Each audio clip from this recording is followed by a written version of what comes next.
Hello, this is Dr. Paul Cottrell. Thank you for joining. We are live on YouTube today. We're going to be going over the financial markets and any breaking news. I'm going to give you my take on what's going on, and hopefully you will learn a few things. So thank you for joining. Please help support the work that I do by making sure you click the like button and make sure you subscribe to all my channels. All the channels are in the description of this video. So please click. You can watch my content on YouTube, Brighteon, Bitchute, and Rumble, on X and GETTR. You can also follow me on TikTok, Substack, Patreon. So there's lots of ways to follow my work. You can also hear my audio podcasts on my website under Broadcast Radio, on Podomatic, and Apple Podcast. So thank you for joining. Please help support the work that I do by sharing the links and asking your social media to follow me. So we're going to right now just listen into Bloomberg for a few minutes. The markets in New York have not opened up yet, but thank you for joining. All the polling shows that Donald Trump's approval rating, even though he's not going to be on the ballot in November, are at historic lows. So the question is, yes, he does have sway over his base, but is that going to be enough to win in November? And most of the pundits say that it won't be, but there's still plenty of time until November. There's still the war going on. Gasoline prices are still very high. So it depends on where things go in the next few months. Bloomberg editor-at-large, Marty Schenker. The World Health Organization says the Ebola outbreak likely started months ago in Central Africa and spread undetected until an event on May 5th acted as a super spreader. The WHO has tallied almost 600 suspected cases and 139 deaths linked to the outbreak in the Democratic Republic of Congo and Uganda. WHO Secretary General Dr. Tedros Adhanom Ghebreyesus. WHO assesses the risk of the epidemic as the high at the national and regional levels and low at the global level. The actual number of cases may exceed 800, according to an analysis by researchers at Imperial College London and the WHO, and could be as high as 1,000 in a worst-case scenario. Chinese leader Xi Jinping and Russian President Vladimir Putin have hailed their strategic ties in energy trade during a meeting in Beijing. Today, they signed over 40 cooperation agreements in trade, technology, and media. Xi described their relationship as being at the highest level in history. She also stressed the need for peace in the Middle East to ensure energy stability. Global news 24 hours a day and whenever you want it with Bloomberg News Now. I'm Michael Barr, and this is Bloomberg. Tom, Paul, Alexis. Michael Barr, thanks. I don't know, Paul. Is Troy Lutka over at SMBC? Is he listening to the program? I don't know. He's good. You're coming up $6 a gallon of gas, and he's saying you get $5.50 to $6 a gallon of gas. We go back to the great financial crisis in terms of savings. Yeah. We get broke. I don't know. That's, again, I just kind of feel like politically, they can't let that happen, whoever they is. I'm not sure who that is, but that would be really tough here. And a lot of folks are saying, hey, man, we're drawing down on the inventories, whether the inventories are on land or on the water. And that's going to be something that we're going to have to deal with in the back half of the year. So I don't know. But boy, you like to think we can get this straight open at some point. Troy Lutka, thank you for that research note from SMBC Nico. Go to them to get his great chart there showing a savings rate coming in and in, giving where the gallon is. I mean, where's Tucker? Is he like on sabbatical? Yeah, he doesn't do this anymore. I mean, he's like a secret projects. Yeah, that's what it is. Need to know. Yep.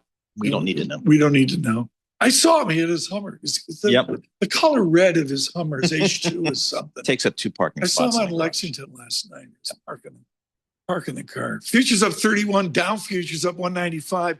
NASDAQ roars ahead. This off NVIDIA, Flash. Carol Massar will not attend this. That's what I hear. She's on assignment, I was just told. What E. Grafeo. Yep, solid. Pulled an all-nighter to keep up with Tim on this. She's pretty good. NVIDIA this afternoon. Yep. Please stay with Bloomberg. From New York City on YouTube, Bloomberg Surveillance.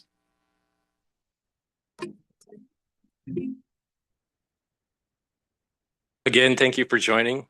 We are live on YouTube today. what we're going to do is go over the news and some of my perspective, and also the markets and how they're changing because of what's happening in the Middle East. What I want to do is take a look at some CEOs and Mamdani's new grocery plan. This was published by Fox Business. Ask your doctor if Entyvio, including the Entyvio pen, is right for you.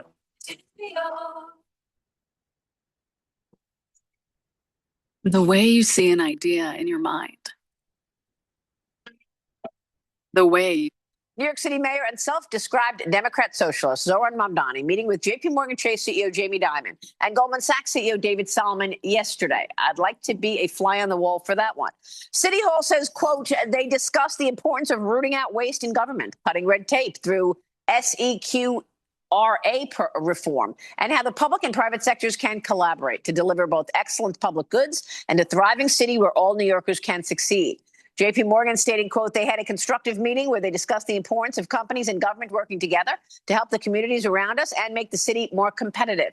Meanwhile, the Wall Street Journal says Mamdani and Solomon's meeting focused more on affordable housing, small business, and retaining top city talent. Let's get into it now with the chairman and CEO of both United Refining Company and the Red Apple Group. John Catsimatidis back with us. John, great to see you.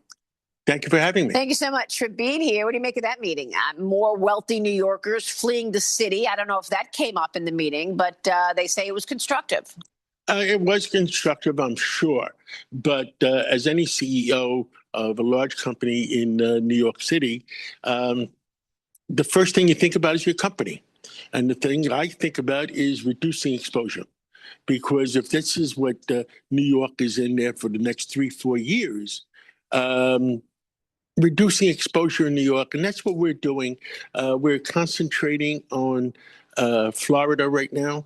We're moving a lot of assets there, and we love New York. We all love New York, so we're not going to say we abandon New York. Yeah. But reducing exposure for any CEO is the smart thing to do. Well, I mean, I think it was really smart of Jamie to meet with Mamdani, because let's not forget, Jamie just built 270 Park Avenue, right? I mean, this is the Midtown Manhattan building that cost between $3 and $4 billion.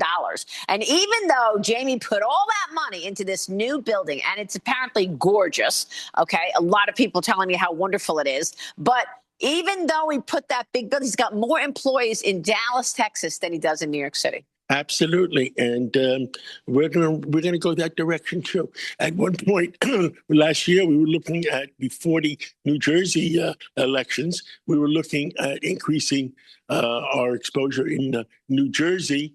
But we're being careful of that right now.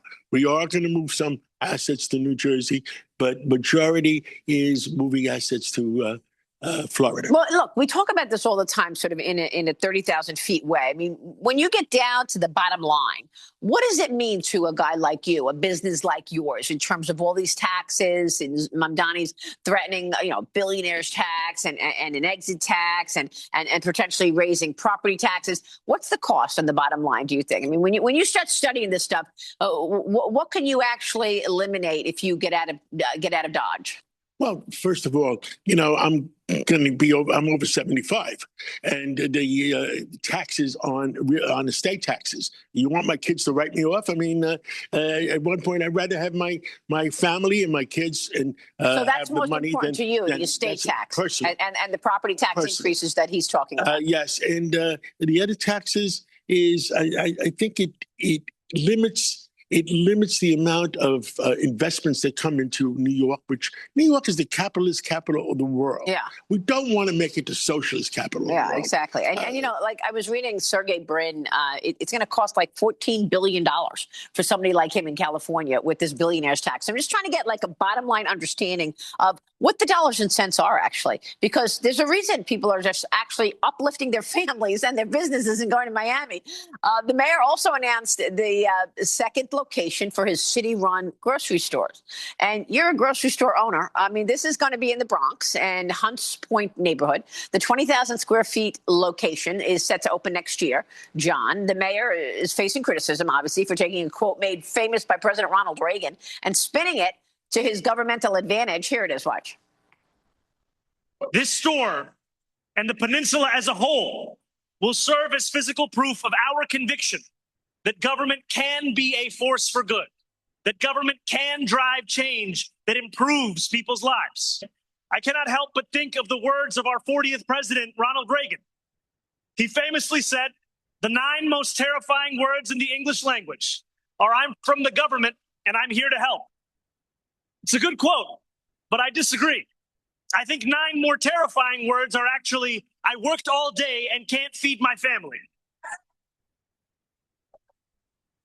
We are going to use the power of government to lower prices and make it easier for New Yorkers to put food on the table. It's not just that government can help, it's that government must help, and our government will help. So what do you think about that, John? I think it's Let me just interject. Mamdani is Napoleon the pig from Animal Farm. The problem with Mamdani and the democratic socialists out there is this very fact that they don't believe in the Enlightenment. And the core foundation of the Enlightenment is life, liberty, and property rights. Our whole Constitution, our constitutional republic, is on the foundation of the Enlightenment. So if you have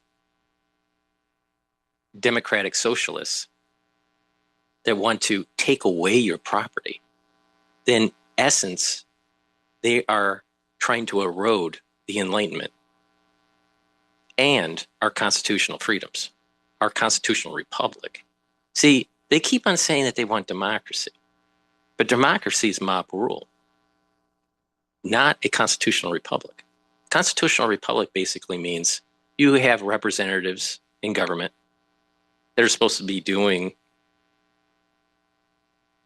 legislation in the benefit of their constituents. There are some problems with this because you have powerful lobbying groups now, but in a constitutional republic, you also have enshrined in the Constitution your civil liberties. And in that, they're protected from mob rule. Now, people that are educated would realize this is exactly what Plato and Aristotle warned people about, that if you have a democracy, you will lead to tyranny. Now, why would he say that? Because a pure democracy believes in nothing but majority rule and not about civil liberties and constitutional freedoms. And this is the very foundation of our republic. Mamdani doesn't represent, no matter how many times he smiles, no matter how he tries to win over a certain group of people, typically young, the very fact is he doesn't believe in the Enlightenment. And because of this, individuals that are centrist or conservative need to push back against people like Mamdani.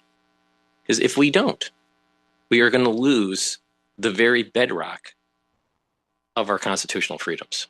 And that is the philosophy of the Enlightenment. Game. The amount of difference that he's going to make is very, very little. And if he's opening up in areas where there's no supermarkets or no food stores, I can understand that he's helping that particular area. But overall, has zero effect except playing the music to the people that he wants him to be supported by. Yeah. And what about these grocery stores? I mean, I was thinking the other day, once you know that you go into a store and everything's free, isn't everything going to be gone? I mean, are they going to be able to stock it up? Yeah, I don't think it's going to be free. I think he's playing the game. He said he'll have eggs cheaper, he'll have bread cheaper. And look, the supermarket wars have been going on for 50 years. Yeah. You know, I have cheaper milk, I have cheaper bread. Yeah. And it's just a game being played, and the violins being played to his supporters. Would you move grocery stores as well out of New York? Well, you know, I don't believe, you know, most of our stores are in New York City and Manhattan, and the competition is not the competition. Would you go that far? Would you go that far? I would. I think our stores is in the right hands could be very successful again. I haven't run them, Maria. I haven't run these stores in 10, 15 years. Yeah. If I was running them, you know, it'd be different. But I mean, your company owns the stores, and you know, you would think that Mamdani calls you to say, "Hey, here's my idea on grocery stores." Have you met with Mamdani? Yes, we have met with Mamdani. We met with his deputy mayor, Julie Sue, and I've offered my services. I said, "There's nobody knows the people, the food business better than I do." What did they say? Did they blow you off? Or they've offered. They want to talk to me. They want to. Okay. All right. Good. So they're playing. You know, look, I'm available. Yeah. I love New York. I'm available. I want to do the right thing for New York. Well, a friend of mine was telling me that there's a petition going around for Bruce Blakeman. They want him to be conservative, Republican, and independent. I mean, they want him to have as much exposure on the ballot as possible this November, because if Kathy Hochul goes along with all Mamdani's ideas, the city it's just all like massively to the left, right? I mean, is that going to change? We have large checks and balances in New York right now. We have Jay Clayton, the U.S. attorney that's been appointed by President Trump. They worry about New York, and they do what they have to do to keep New Yorkers safe, and they take people off the streets. Now, the governor is the other person that's supposed to have the checks and balances in the city. And I think Blakeman has a terrific chance. His chances are increasing. And I think they're going to get down to 50-50 at some point, because the New Yorkers are going to reach the level of where is the common sense? Where is the checks and balances? And I think Bruce Blakeman has a good shot if he plays his cards right and talks a good game.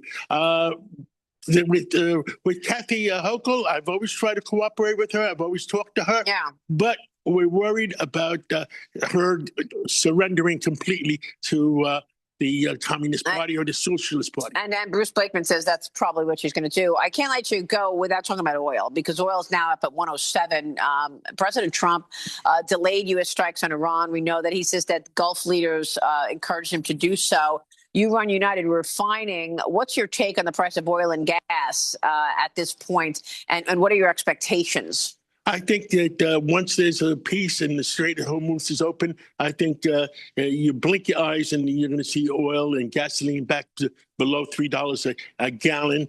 Right now, I understand Putin is on his way to see, and they're stirring the pot.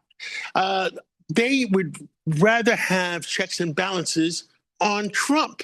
So they would love for the Congress to go Democratic or the Senate to go Democratic. Yeah. But why? Checks and balances on Trump. And the American people out there should realize that Trump is the best thing that ever happened in our country, because he has the courage to stand up against these despots. And I think Xi and Putin are thinking about how they can stir the pot for make Trump's life harder. Well, it's a great point, because it's all about Trump is bad, and you're right. President Trump has put certain policies in place that have not just helped the entire country, but New York as well. Fraud. And Kathy Hochul wants to hide behind, Trump is bad, to hide some of her bad policy decisions. And Bruce Blakeman brought that up when he was on this. You say Bruce Blakeman has a good shot. Here he is with me just recently on this program. Watch this. Slow down with vanilla milk chocolate almond. That's us. Kathy Hochul's done more U-turns than any cab driver I've ever met. So let's talk about her U-turn on congestion pricing. Before the election, she said she was pausing congestion pricing. The day after the election, we got congestion pricing, which is nothing more than another tax on the middle class just for the privilege to ride on a public road that the taxpayers already paid for. And congestion pricing is going to come to a community near you, whether it's Queens Boulevard or Flatbush Avenue or any other major thoroughfare, because they need to raise money. They have no concept about curbing a budget. New York State's budget is twice the budget of Florida, and we have less of a population. How can you possibly rationally explain that? Yeah. It's out of control. I will put a curb on it. And by the way, Bruce Blakeman will be joining us this week, so stay with us for Bruce Blakeman coming up. What else does he need to do to get out there more? Because I understand his policies. I know he's got a lot of support in Long Island. I don't know where the major support is in New York, but can he actually do something to make his profile bigger here? I think that he has to get out there. He has to be out there. He has to make every breakfast, every lunch, every dinner count. Yeah. He has to be in every media that he can, not only the center right, also the center left media. That's he right. has to have exposure and talk common sense. And because at the All right, what we're going to do is we're going to shift over to BBC. There is a summit between Putin and President Xi. So let's just get at least the perspective of the BBC on this. I'll give you my opinion. Hello from Beijing. It's 3 p.m. here in the afternoon, and things have been moving.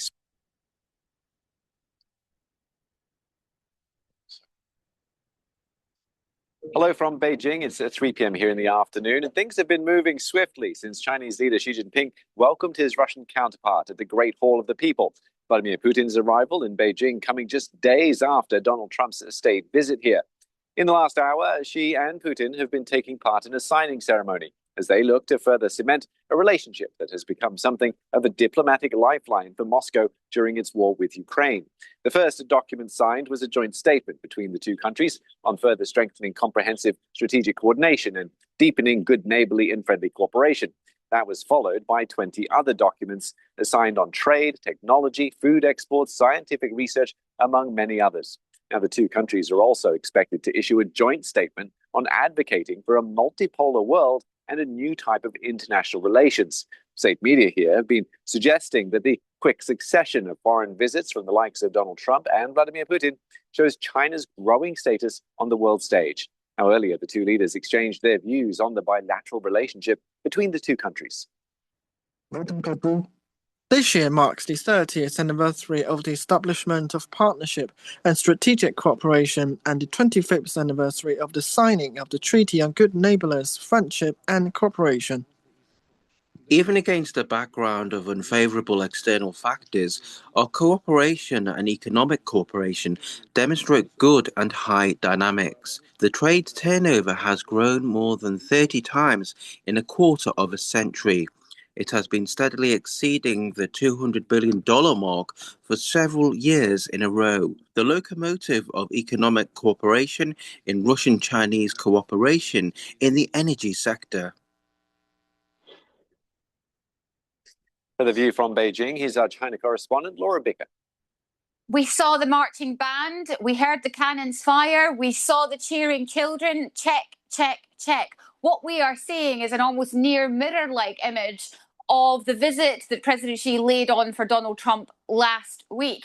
Now, if you're watching from Washington, you might think, well, hang on a second, what was special about our visit? I think we'll have to see how the day unfolds, but we're also hearing that President Putin may even have tea in Cheongnam, which is the secretive Communist Party headquarters, where Donald Trump got a tour, looked at the trees and looked at the roses last week. So I think it's interesting to compare and contrast. But you mentioned there, when it comes to Beijing, China is eager to portray itself and their president as the leader that the world is welcoming. And that is what you're seeing again today. Yeah, and that's some of the language you've heard as well that's emerged so far. What's got your attention? So I think the key thing for both sides in this is when it comes to those energy talks, I think there's a couple of things that drew my attention. The first was President Xi telling his counterpart that he wanted a ceasefire in the Middle East. He's calling for the two sides to end hostilities, and by that he means America and Israel and Iran. Now, when it comes to that call, it's quite interesting to call for the end of a war in the Middle East, but he's sitting across from a man who invaded Ukraine, who invaded Europe. So I think when it comes to calling for an end to one war but not mentioning the other, I think many world leaders will be looking at this and looking at Beijing and say, look, if you want some credibility, you have to bring up the war in Ukraine with your Russian counterpart. The second thing I noticed was the discussion of this Siberian 2 pipeline. Now, obviously, the war in Iran is squeezing China's supplies of oil and gas. So when it comes to energy, they may be looking towards Russia to... That's exactly what's happening here. So China has a lot of coal. And their electrical generation is primarily through coal, domestic. But they need natural gas and they need oil. And they get a lot of it from the Middle East. But they also get some of it from Russia. So China realizes that if they want to control the 9-dash line or the 10-dash line now, there's a new term now, the 10-dash line, because it's all the way going to some of the islands that are owned by Japan. So the 10-dash line, if they want to control that, they need to make sure that they secure sources of energy that is independent of the Middle East. Well, in the short run, they're going to buy some energy from the United States. But if they're going to make a move on Taiwan, they know that the United States is going to cut off their energy supply. So they have to make sure that they secure energy from Russia.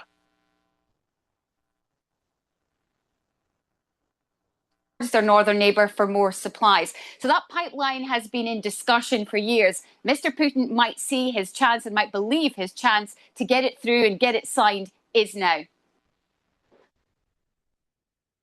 I spoke with Klaus Sung earlier, who's an expert on Chinese politics and China's relations with the West and Russia from Mercator Institute for China Studies. He says the meeting between Putin and Xi will show massive political advantages for China. So I think that many different interpretations, especially focus on economic and energy side. And I think these are important for sure that for especially on the energy side, as we just hear and mentioned. But I think there's another angle here to stress on, especially that what Xi might gain from Putin's visit is that the image of all nations coming to the court, that reflecting Beijing's growing strategic depth. Right, and it can seek stability on hand with the United States while enhancing its partnership with Russia. That all major power come to Beijing to seek favor or have request expectation on Beijing to step in different kind of issue. So I think that is a political image and gain for Beijing to expecting and will achieve from having hosting both Putin and Putin and Trump. In a close days in 1 week. Yeah, the optics certainly do look like Beijing has a certain gravitational pull when it comes to geopolitics. For Putin's part, though, what will he be hoping to gain from this visit? He comes under very different circumstances with the Ukraine war dragging on. So yeah, I think that Putin aims to consolidate the China-Russia alignment, right, and to make sure that it does not come as a prize for the reapproachment or reconciliation between U.S. and China when Beijing seek to building up the so-called strategic stability with Washington, right? And I think that also to gain greater support from China, especially when Ukraine gained its momentum in the battlefield. So China's support to Russia, to Moscow, in a certain extent, has become more and more critical. To continue, no matter continue the war, or at least to even think about China as a potential way or possible solution to end the war that saves the base for Moscow. Still plenty more to come here in Beijing. The presidents will attend an opening ceremony of a bilateral education initiative. Putin will meet with China's Premier Li Qiang to discuss trade and economic cooperation.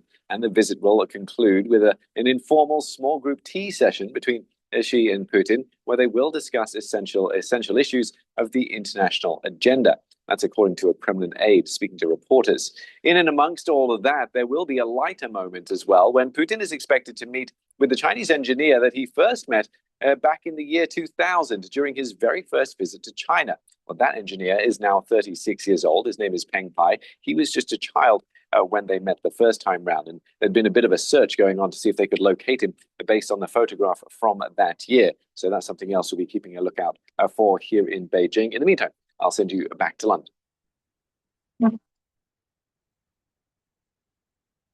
So it's all about energy, but the long run is how will China become more resilient if they decide to go into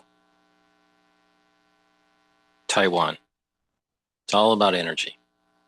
It's all about energy. Now, what I want to do is do a little bit of a market update. The markets have not opened up yet. They'll be opening up in less than 15 minutes in New York. But the futures for the S&P 500 are at 7,401. For the ones that have been paying attention to me for this year, I've been saying that the year-end target for the S&P 500 is 7,400 to 7,800. So I still have that target right now. I'm a little concerned about maybe the equity market might tumble a little bit. Take a look at my update of the markets that I did over the weekend to give you a bit of a perspective of where I think the support levels are and what's happening in the bond market and what's happening in the energy market. Now, the big driver of this right now isn't tariffs. It's not even the election that's coming up for the midterms. It's about the Strait of Hormuz. And the longer it takes to actually unclog the strait and get the oil flowing, the more we're going to start seeing inflation being baked in to goods and services. And you're seeing this also in the bond market. For example, the 10-year and the 30-year at elevated levels right now. And the oil right now is above 100, 101. The currency markets are relatively stable. There's a little bit of a strengthening of the currency relative to Euro and USD. There's a little bit of a strengthening of the United States currency and also the Japanese yen. There's a little bit of a weakening of the yen and a strengthening of the USD. VIX is still at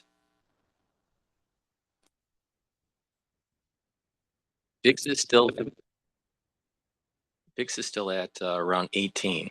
So it's still calm. It's relatively stable. Equities may drift up a little bit, but I suspect by the end of this month or the beginning of next month, we're going to see a spike in the VIX. There's going to be a little bit of a sell-off. That spike isn't going to last for very long. Now, what is interesting is that I'm taking the rule, the rule of thumb for the VIX. Sorry about the static. If you're hearing some static on my end, I'm hearing some static. But the VIX has a tendency to spike every 2 to 2.5 months. And we're going to be getting near that at the end of the month here. We're going to get close to that. That kind of coincides with what Trump's been saying about hitting Iran. He said he was going to potentially hit them last Tuesday, and then he was going to give them 3 days of extension, and there's some talks. So I suspect there'll be a VIX spike when that does happen. But it's coinciding with this 2 to 2.5 month periodicity of one spike to another spike. Now, it doesn't happen all the time, but the average is around 2 to 2.5 months where you have this heteroscedastic spike in VIX. When that happens, the market sells off. The equity market starts to sell off. So when that does happen, that's a great time to buy and ride it out. Now, there's going to be a support level at around 720 for SPY or 7,200 if you're just looking at the straight index for the S&P 500. But also there definitely is going to be a resistance level at around 7,400. Now, it's probably not going to be a strong resistance level, and a stronger resistance level is going to be around 7,500. So you got about a support level at 7,200, and you have a resistance level of 7,500 for the S&P 500. But there's a high probability that the VIX is going to spike within a week, all the way to about the first week of June. All right, some time frame between now and the first week of June. There's a high probability of the VIX spiking, and when it does spike, I suspect that it's going to spike closer to 25. Now, I don't think it's going to get to 30, but it could. Depends on what happens. Depends on if there's a large retaliation from Iran and hits infrastructure with one of the GCC countries. Who knows? So that's my overall take on the market here. Now, for the bonds, the 10-year and the 30-year, the bond market has been, the yields have been ticking up. Yesterday, it was kind of bad. Now, today, the 10-year is at 4.651, and the 30-year is at 5.17. So as the yields are ticking up, as bond traders are concerned about inflation, the inflationary hit because of oil, and also the over-indebtedness of the country, yields are going to start to go up. That means the bond prices are going to go down. Now, this would mean that the chances of the Federal Reserve lowering rates is pretty slim. Maybe at the end of the year, maybe, but not anytime soon. So the longer that the Strait of Hormuz is closed, it's going to affect car loans, mortgages. So this is going to start affecting the economy. And when we sell other treasuries in the market, especially the 10 and 30-year treasuries, we're going to be paying, as a country, higher interest. So Trump really needs to solve this problem. Now, people will say, well, we got tons of oil. We don't need to worry about it. Well, we still need Middle Eastern oil a little bit for some of our refineries because we need some medium viscosity crude oil and heavy viscosity crude oil for some of our refineries. So we do need some of the oil, but not that much. We've secured it from Venezuela, primarily. But the thing is that it's a global market. It's also going to affect food because of fertilizer and agricultural yields will start to go down. Therefore, food costs will go up. It's going to affect livestock because you got to feed the livestock grain and other foodstuffs. So it's going to affect meat prices, clothing, petrochemicals. It's even going to affect chip development because they need the helium to actually make the chips. Now, these chips for these computers are becoming a really important driver for the economy. Now, it looks like the GDP grew by about 2%. We'll talk about that when I see the news about it. But the point here is that the longer we have oil clogged up at the Strait of Hormuz, the more these financial markets are going to start baking in inflation. And it's going to be, once it's in the economy, you can't get it out. So there's different. A lot of people make the mistake. There is, the layman usually makes the mistake on what inflation is and the differences between inflation and inflation rate, and the difference between debt and deficit.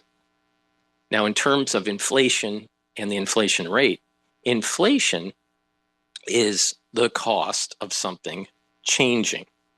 All right, your milk is, let's say, at $8 a gallon, and it goes to $10 a gallon. So there's inflation. Now, the rate of change is the inflation rate. All right, there's a certain percentage increase. Now, that percentage increase, the Federal Reserve tries to have monetary policy where the inflation rate is around 2%. Typically, it runs a little hotter than 2%. So as long as it's around 2.5, 2.6, 2, then we're okay.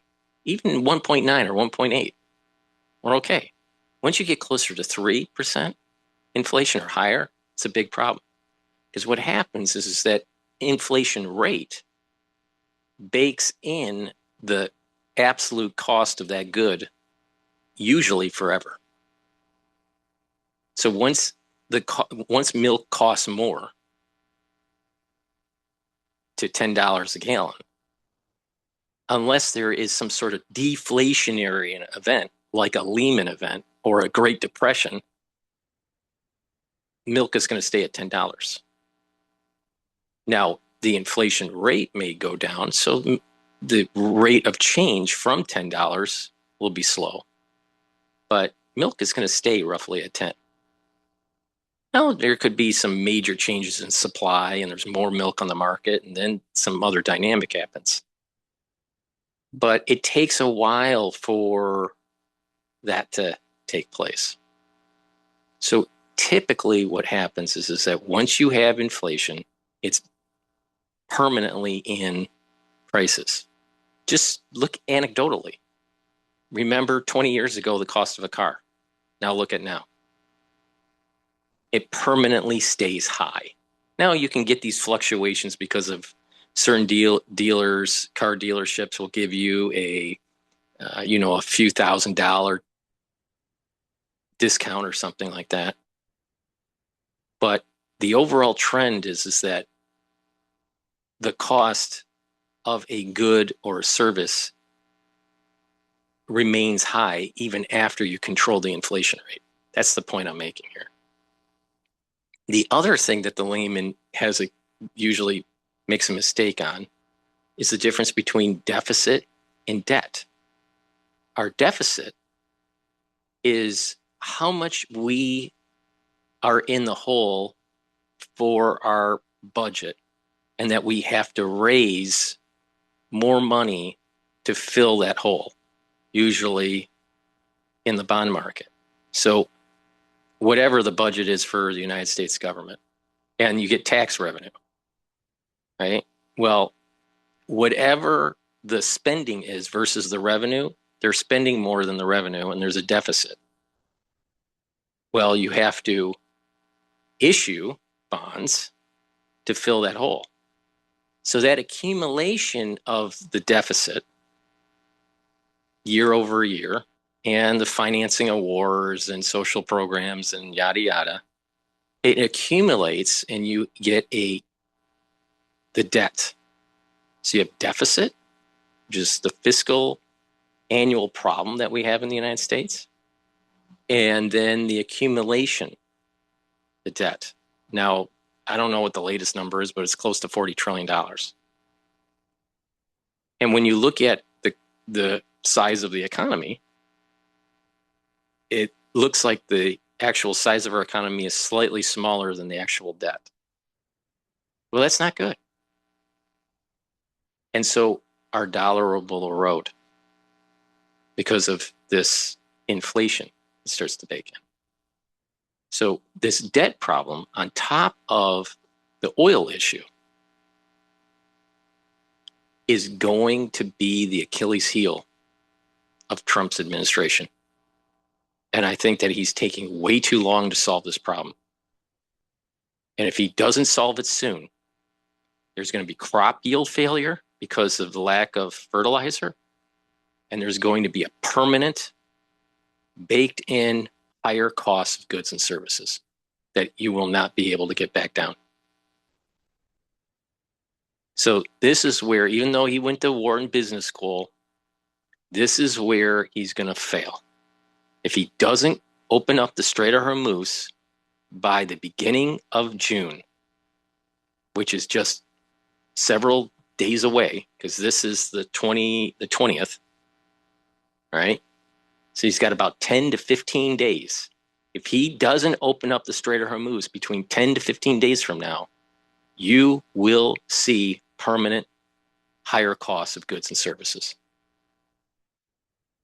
And a high potentiality of crop yield failure in certain regions of the world, on top of the super El Nino that's taking place, where certain regions of the world will be much wetter and other regions of the world will be much drier.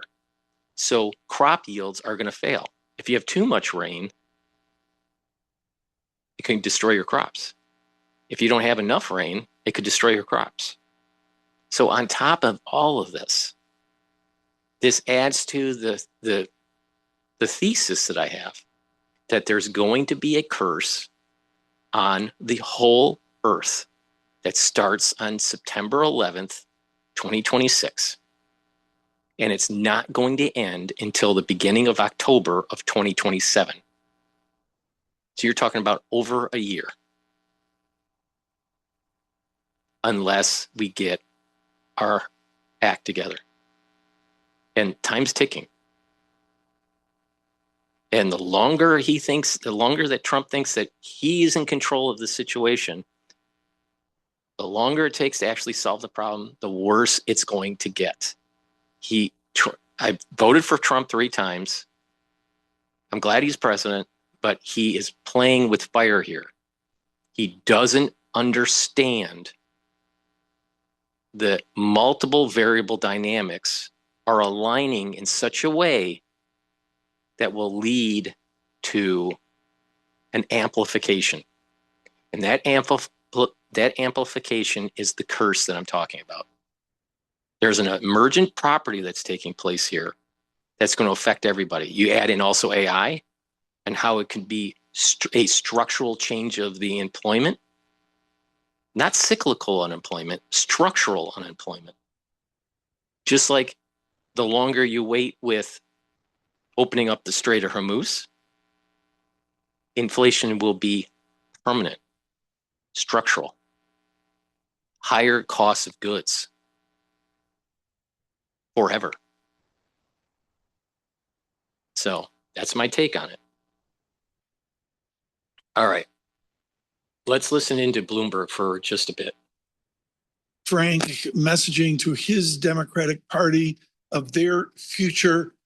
We have lost Barney Frank, respected by all, including his Republican rivals over the years, former head of the House Financial Services Committee as well. Barney Frank of the Commonwealth of Massachusetts has died at 86 years old. Red and green on the screen right now, and this is a joy. This is what it's like at our world headquarters. Famous people come in, all the time. We grab them. Brunson from the Knicks comes in. Okay, the markets are open now in New York. And so we have the S&P 500 is at 7,373. VIX is at 18.09. Euro is at 1.159. Oil is trading at 101.97. Bitcoin is trading at 77,000. And the Japanese yen is trading at 159.04. Natural gas is trading at 3.059. Please help support the work that I do by making sure you subscribe to the content that I create and hit the like button. All right. I produce all these videos for free. So if you want to help support the work that I do, be a paid member to my Patreon channel or Substack channel that helps produce this content. Again, all of this is for free for everybody. And you can also donate on my website, the-studio-reykjavik.com. You can donate through Stripe, PayPal, or buy me a coffee. I greatly appreciate it. Again, all this content's for free. And please take a look at the lecture series that I created about the pathogens on the boat. So I think you'll learn a lot about my perspective on what just happened.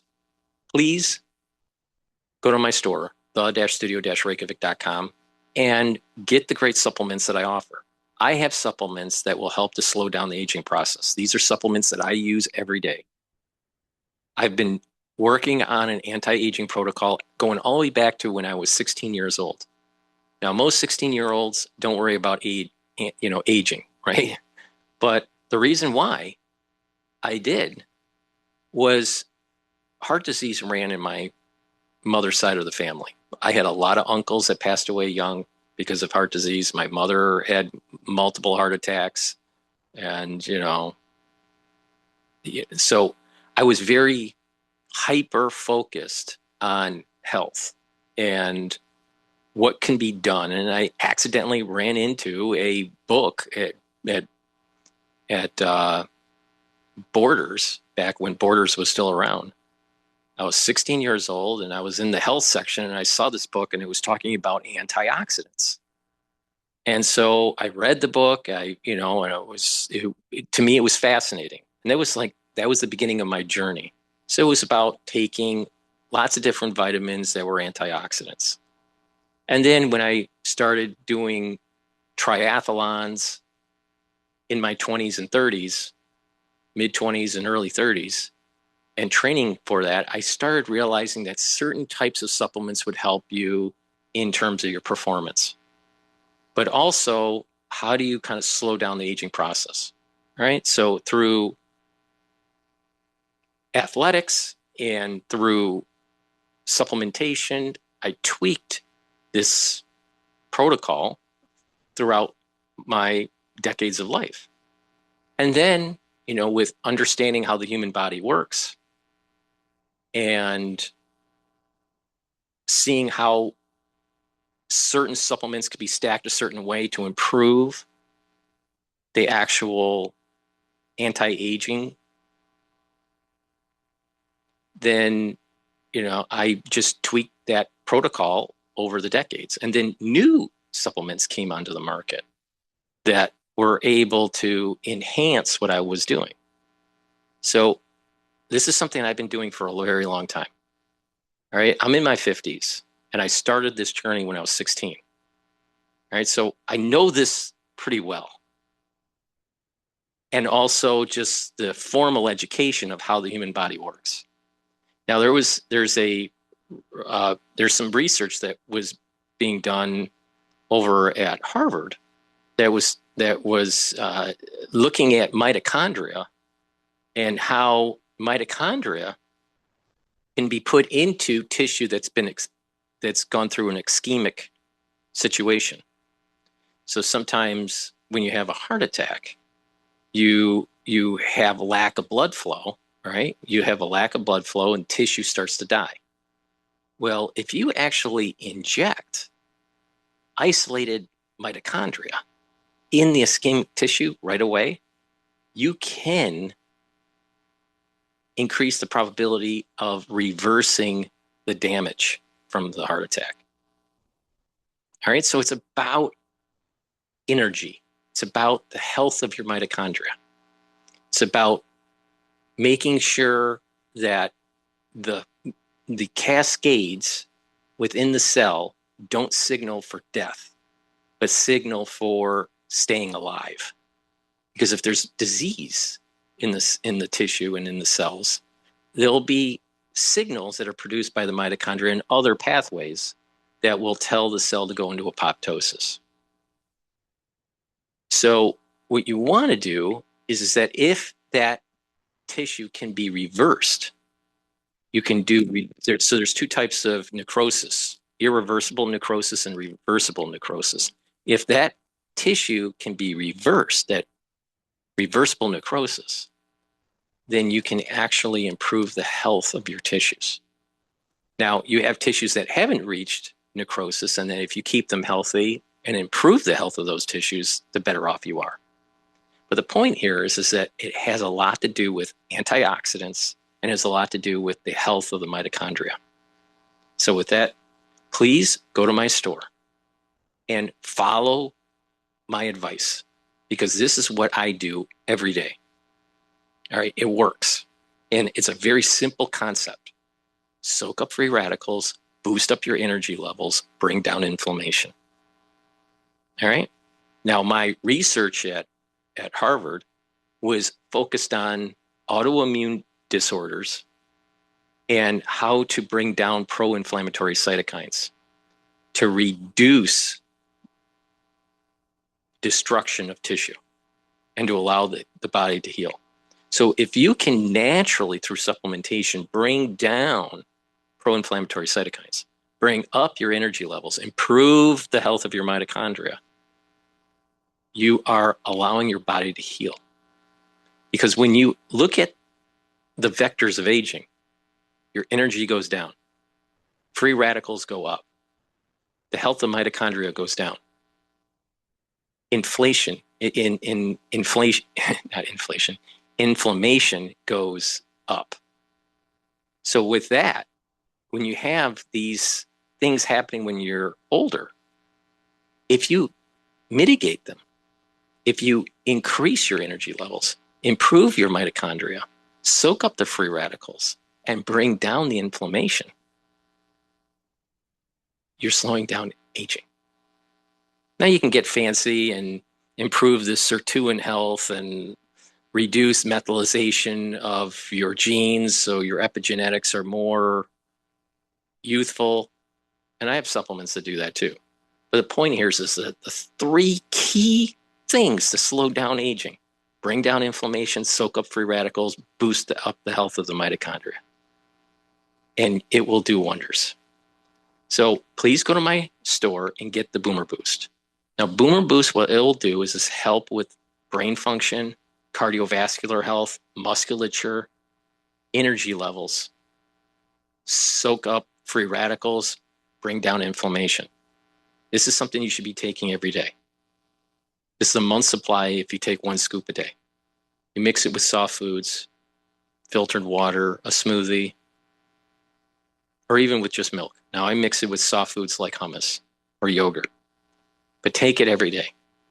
And what you'll notice within 72 hours is that you have a steady burn of energy.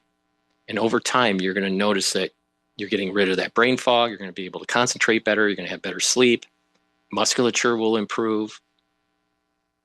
You will have more vitality, more energy, and you will be slowing down the aging process. Another really important supplement, especially if you're 40 years of age or older, is taking Myotrol. Myotrol will help to build muscle and maintain muscle. And when you get older, you can't build muscle and maintain muscle, and you start to atrophy. The reason being is that you have genes that are methylating as you get older. Another key feature of aging is that when you age, your methylation starts to increase. So certain genes are less expressed or turned off. Well, you want the youthful genes to stay on, not be turned off. So you want to reduce methylation. That's another key feature to my protocol. If you keep the inflammation down, soak up the free radicals, improve the health of the mitochondria, then what will happen is your methylation will stay youthful. You'll have youthful gene expression. Myotrol will help with the gene expression because it has polyphenols, flavonoids, and lignans. This will help with building muscle and maintain muscle, and also the health of the mitochondria. Are you starting to notice a theme here? It's about the mitochondria. Another key feature, when you look at athletes like Tour de France athletes, which those athletes are some of the most fine-tuned athletes on the planet. for endurance. They can start developing something called mitochondrial burnout. So the mitochondria is producing all this energy and all of a sudden they burn out, right? Well, if you improve the health of your mitochondria, you're going to be able to. So the point I'm making is through some of these athletes in the Tour de France, they get the mitochondrial burnout. It's very similar that they're aging faster because their energy levels start to drop very quickly. So it's important to keep the health of your mitochondria, and Myotrol will do that too. Now, if you're an athlete, younger or older, you'll benefit from taking Myotrol because it'll also help to build strength for your sport. So you can learn from sports medicine, geriatric medicine to help to slow down aging. And that's what I've been doing for decades. I am the most comprehensive person on this subject within the price point that I offer. So you have this tech bro called, his name is Brian Johnson, and he spends $2 million a year on, trying to slow down aging. You don't need to spend $2 million a year. But you need to invest in your body every month and have a holistic approach. Proper diet, proper exercise, mindfulness, make sure you get enough sleep, learn new things, talk to people, have a more positive outlook on life, but proper supplementation is also then stacking. So by stacking the Myotrol and the Boomer Boost, you're helping with musculature.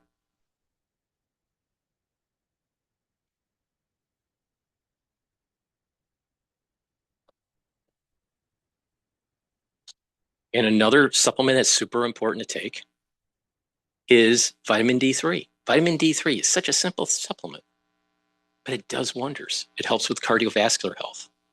It helps to get rid of cells that need to go into apoptosis because they're infected.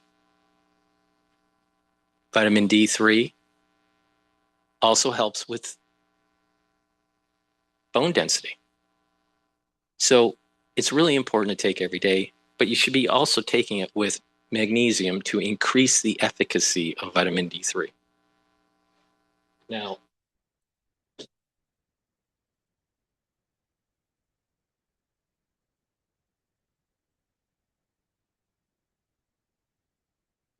let's talk about magnesium and vitamin C. Vitamin C and magnesium will help with your immune system. And when you're boosting up your immune system, you don't get sick as often. When you don't get sick as often, your body doesn't need to remodel, and it can keep on going down that anti-aging track. If you watch people that get sick all the time, they age faster, 100%. So one way to slow down the aging process is don't get sick as often. Now, vitamin C and magnesium will help with improving the immune system, help with skin health, but also the magnesium will boost the efficacy of vitamin D3. That's why it's so important to get the vitamin C and magnesium or the magnesium and zinc from my store. It's really important to take. It's a great supplement that you should be taking all year round, but especially during the cold season. So please go to my store, use discount 5, you get $5 off. You spend $100 or more, you get a free gift until supplies last. Use discount 5. It's all caps, discount 5. If you follow my advice, you take these supplements on a regular basis, you're going to slow down the aging process. But I got lots of other stuff that you can stack together to really supercharge what I'm saying here. Now, again, I'm the most comprehensive at an affordable price point. There's nobody better. Nobody. So just pay attention. I've been doing this for a very long time. So please go to my store and get the great supplements that I offer. It's obvious it works. All right. So, and it helps support the channel. It helps support the work that I do. And it helps support your health and wellness. It's a holistic approach. Please go to my store. Now, with that, let's take a look at what's going on in the market.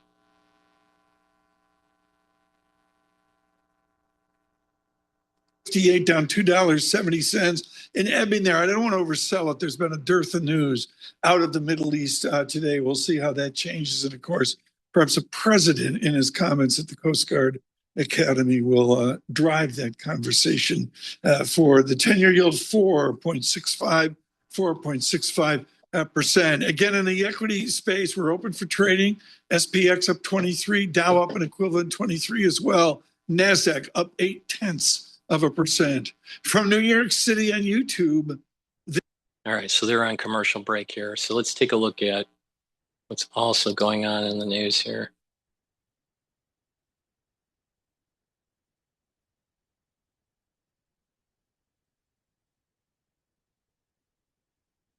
All right, let's listen into the Minnesota fraudster.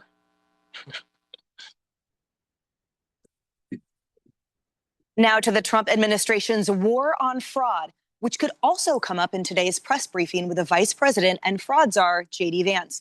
The convicted mastermind our future $250 million fraud scheme is set to be sentenced this week. The Justice Department wants Amy Bach to spend 50 years behind bars, saying this, that she, quote, took advantage of a once-in-a-century global pandemic.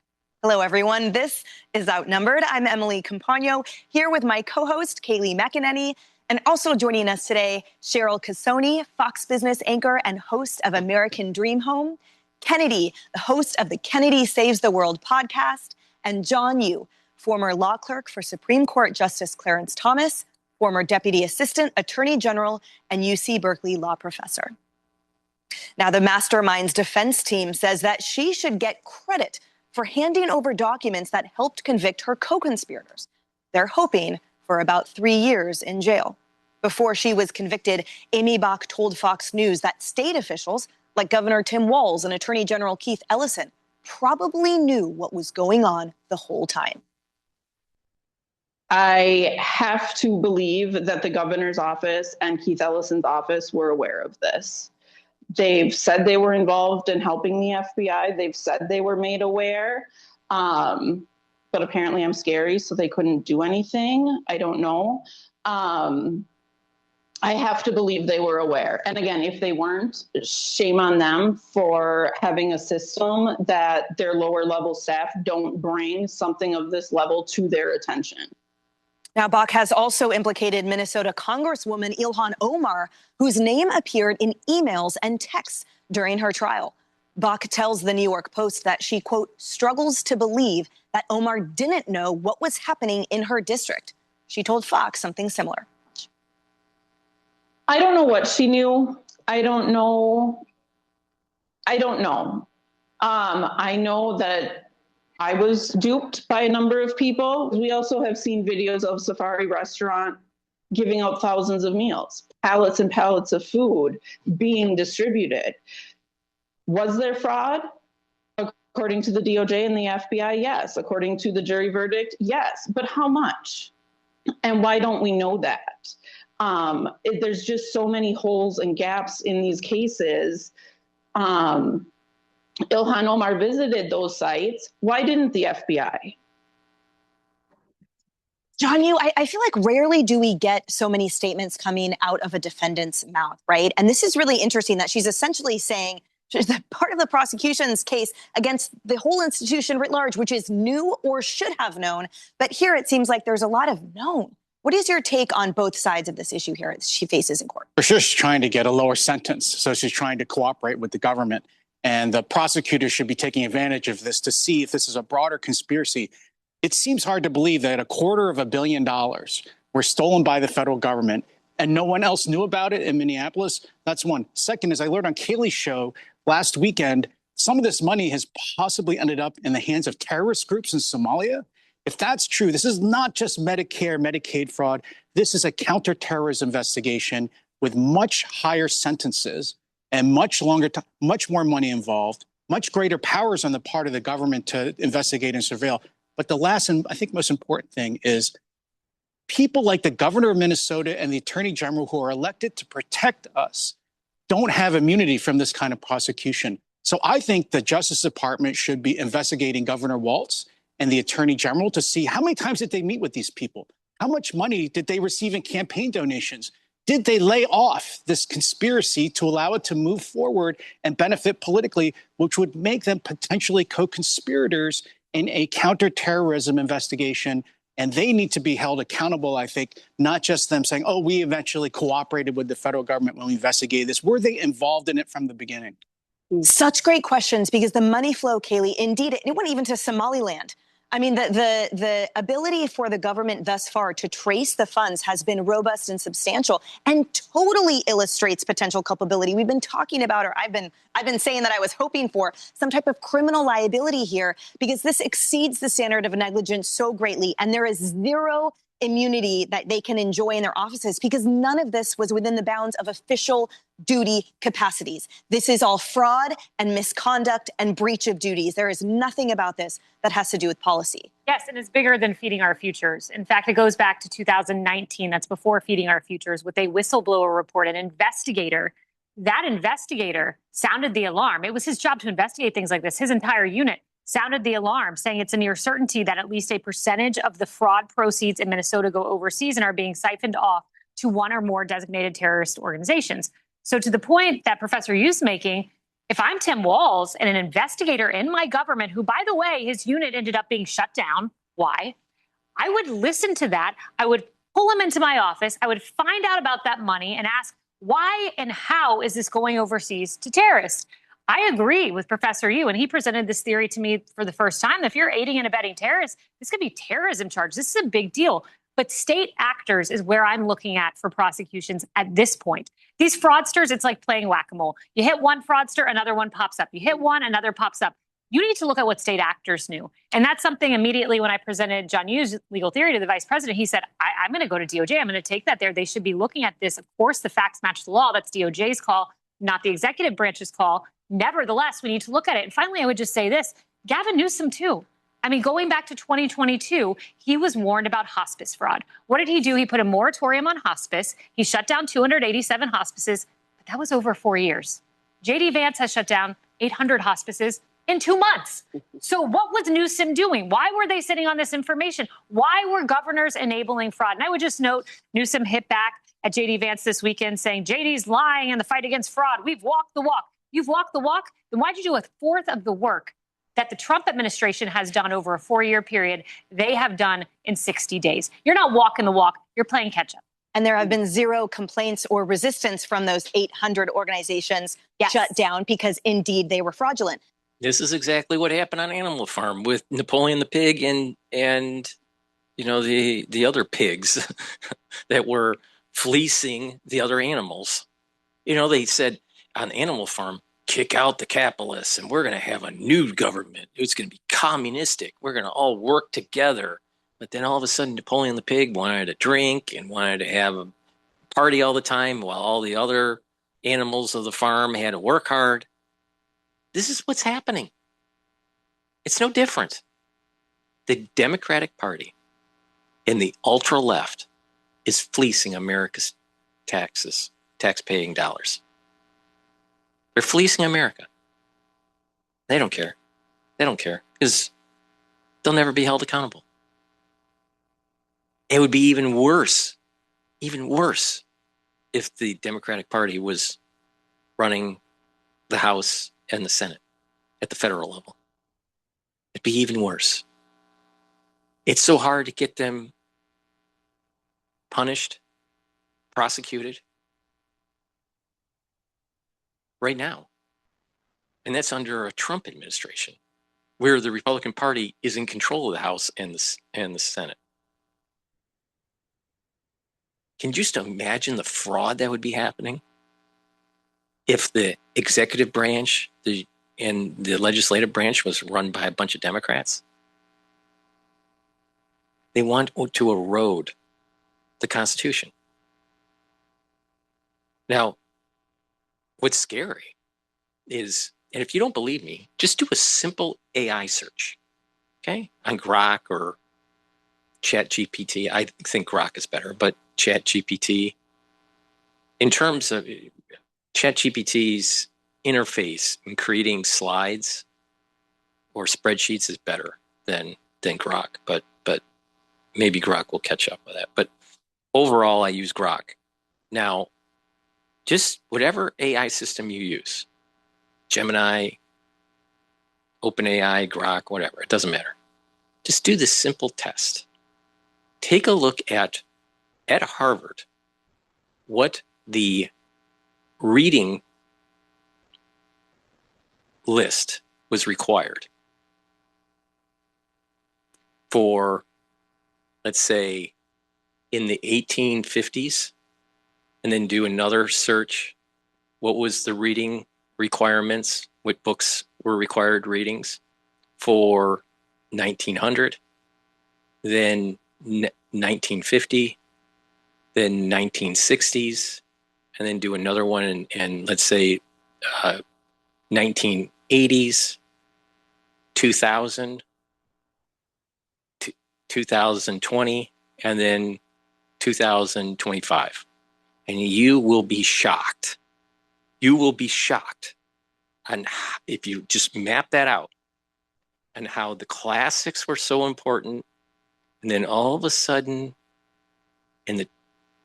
right after World War II, you started seeing the creep of philosophical works, economic works, and historical works that were moving away from the classics and moving into postmodernism. And that postmodernism promoted, or promotes, because this is the current curriculum, communism, multiculturalism, lack of family unit, erosion of patriotism, and erosion of faith. Our current most elite schools in the country, as required reading, promote communism over capitalism. Required reading. Marx, not Adam Smith. Now, before this inflection point, it was Adam Smith and The Wealth of Nations. That's no longer required. You know, you need to read Karl Marx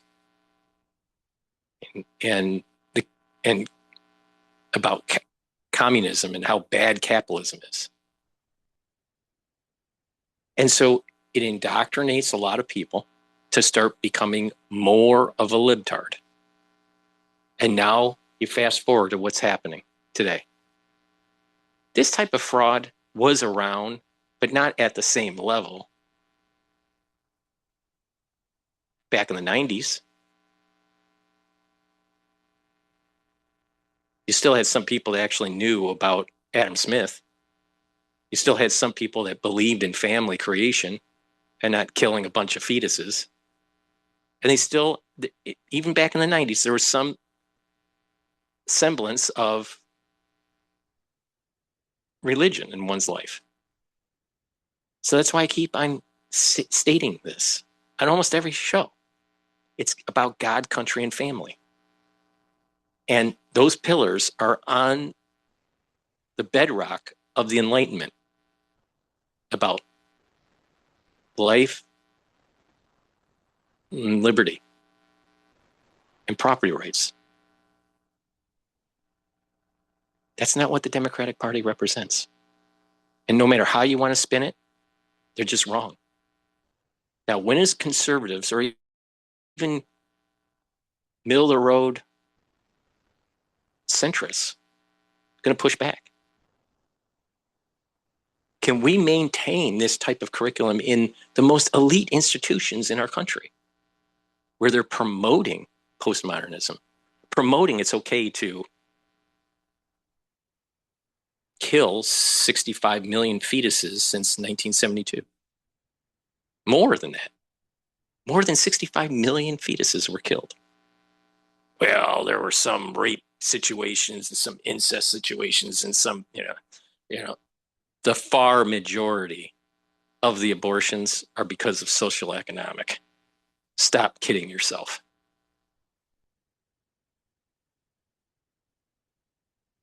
The erosion of religion. Well, if you don't have religion, how are you going to get your morality? well, you're going to get this Nash equilibrium because of just the, some sort of consensus in the global cosmos. Really? Let's look at the data. Crime is up. Killings are up. People are stealing from stores. That's up. So, wait a minute. I think we need a little bit of religion in our lives. You don't have to go all the way, full tilt and be a zealot. But this idea of God, country, and family is really important. And it's been eroding ever since after World War II, slowly. There's this change of the pedagogy of what is taught in these institutions that led to where we're at today.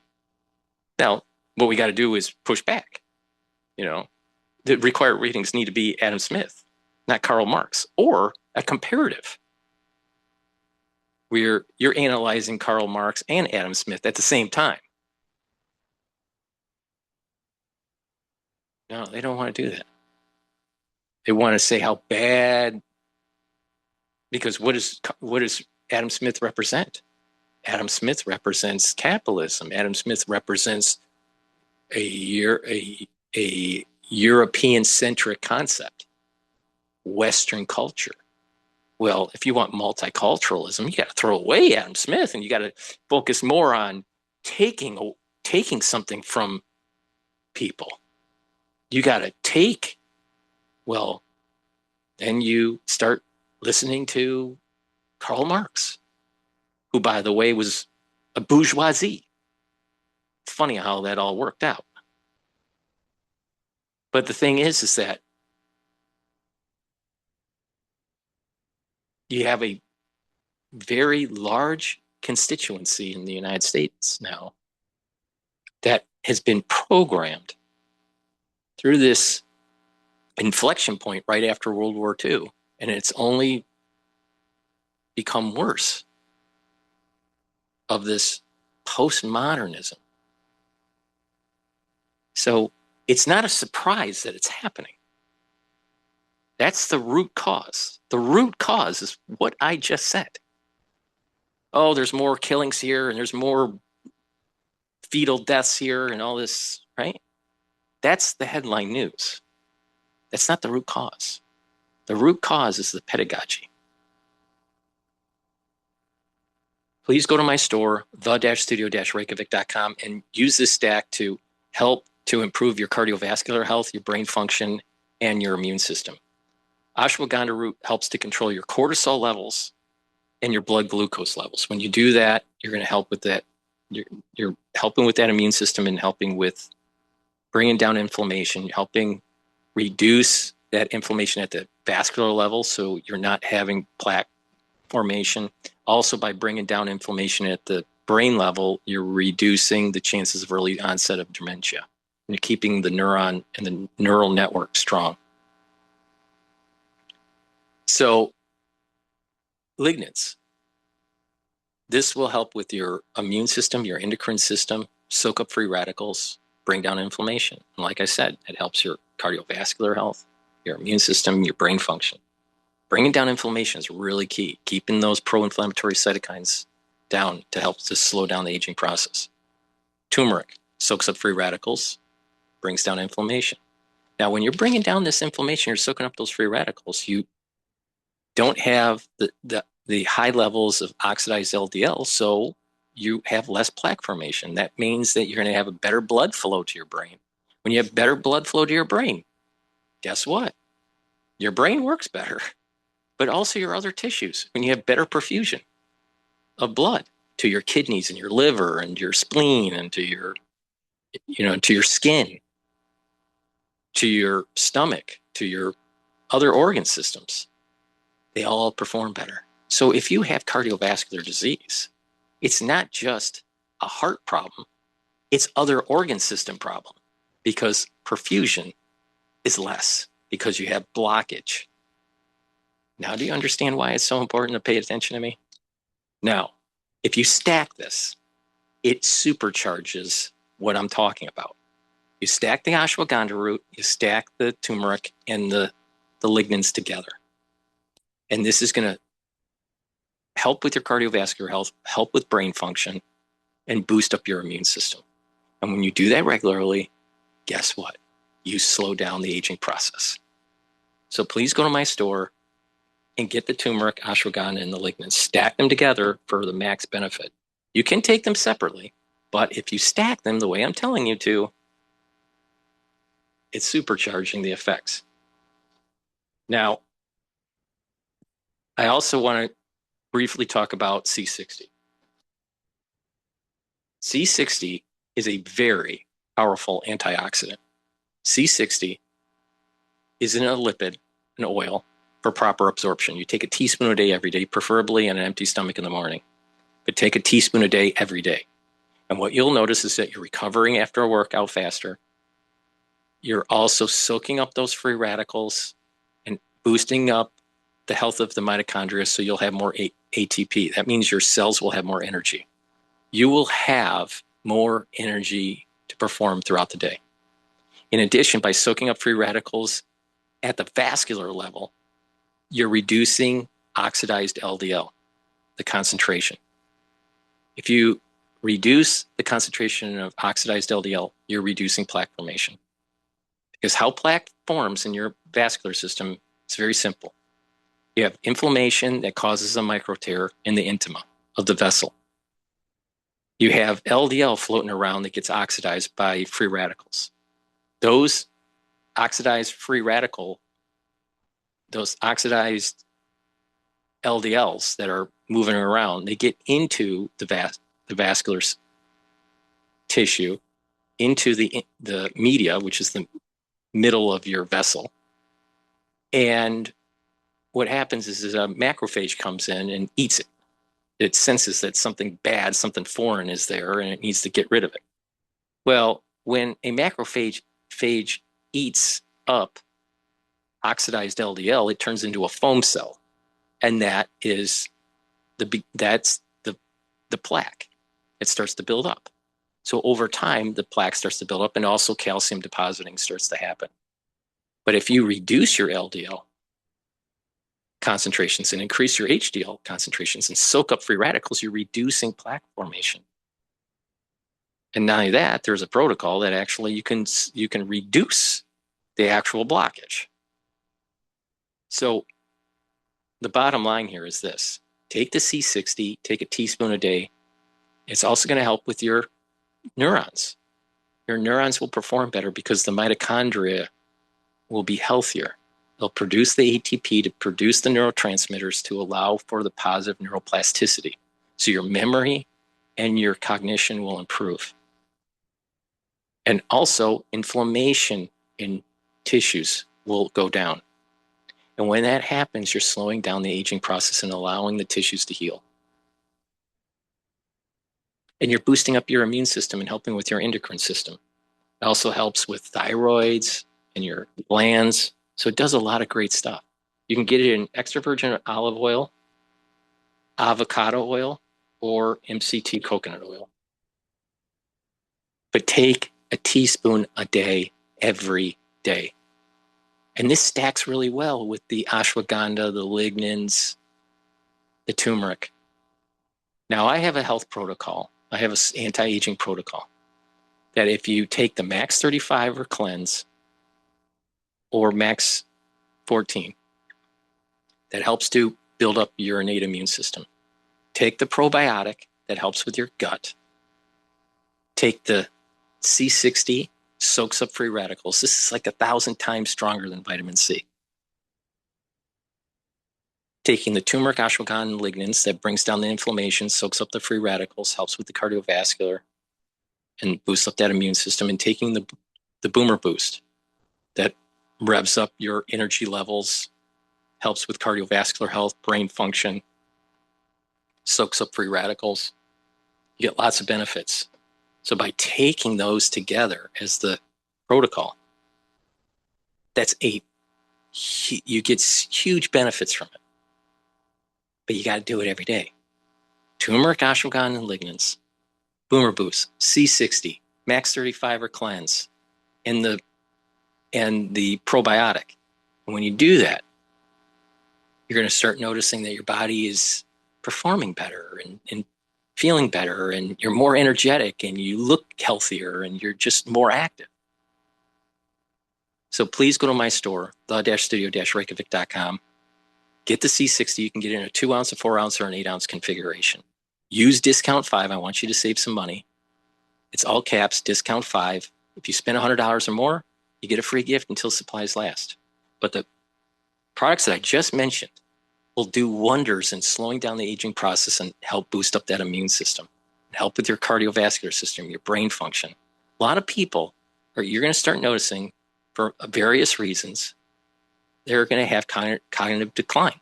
Well, you can slow that down by just taking what I just said. If you improve your blood flow to your brain, guess what? Your neurons will last longer. So please go to my store, the-studio-reykjavik.com. Get the great supplements that I offer. All right, let's continue on with the fraudsters.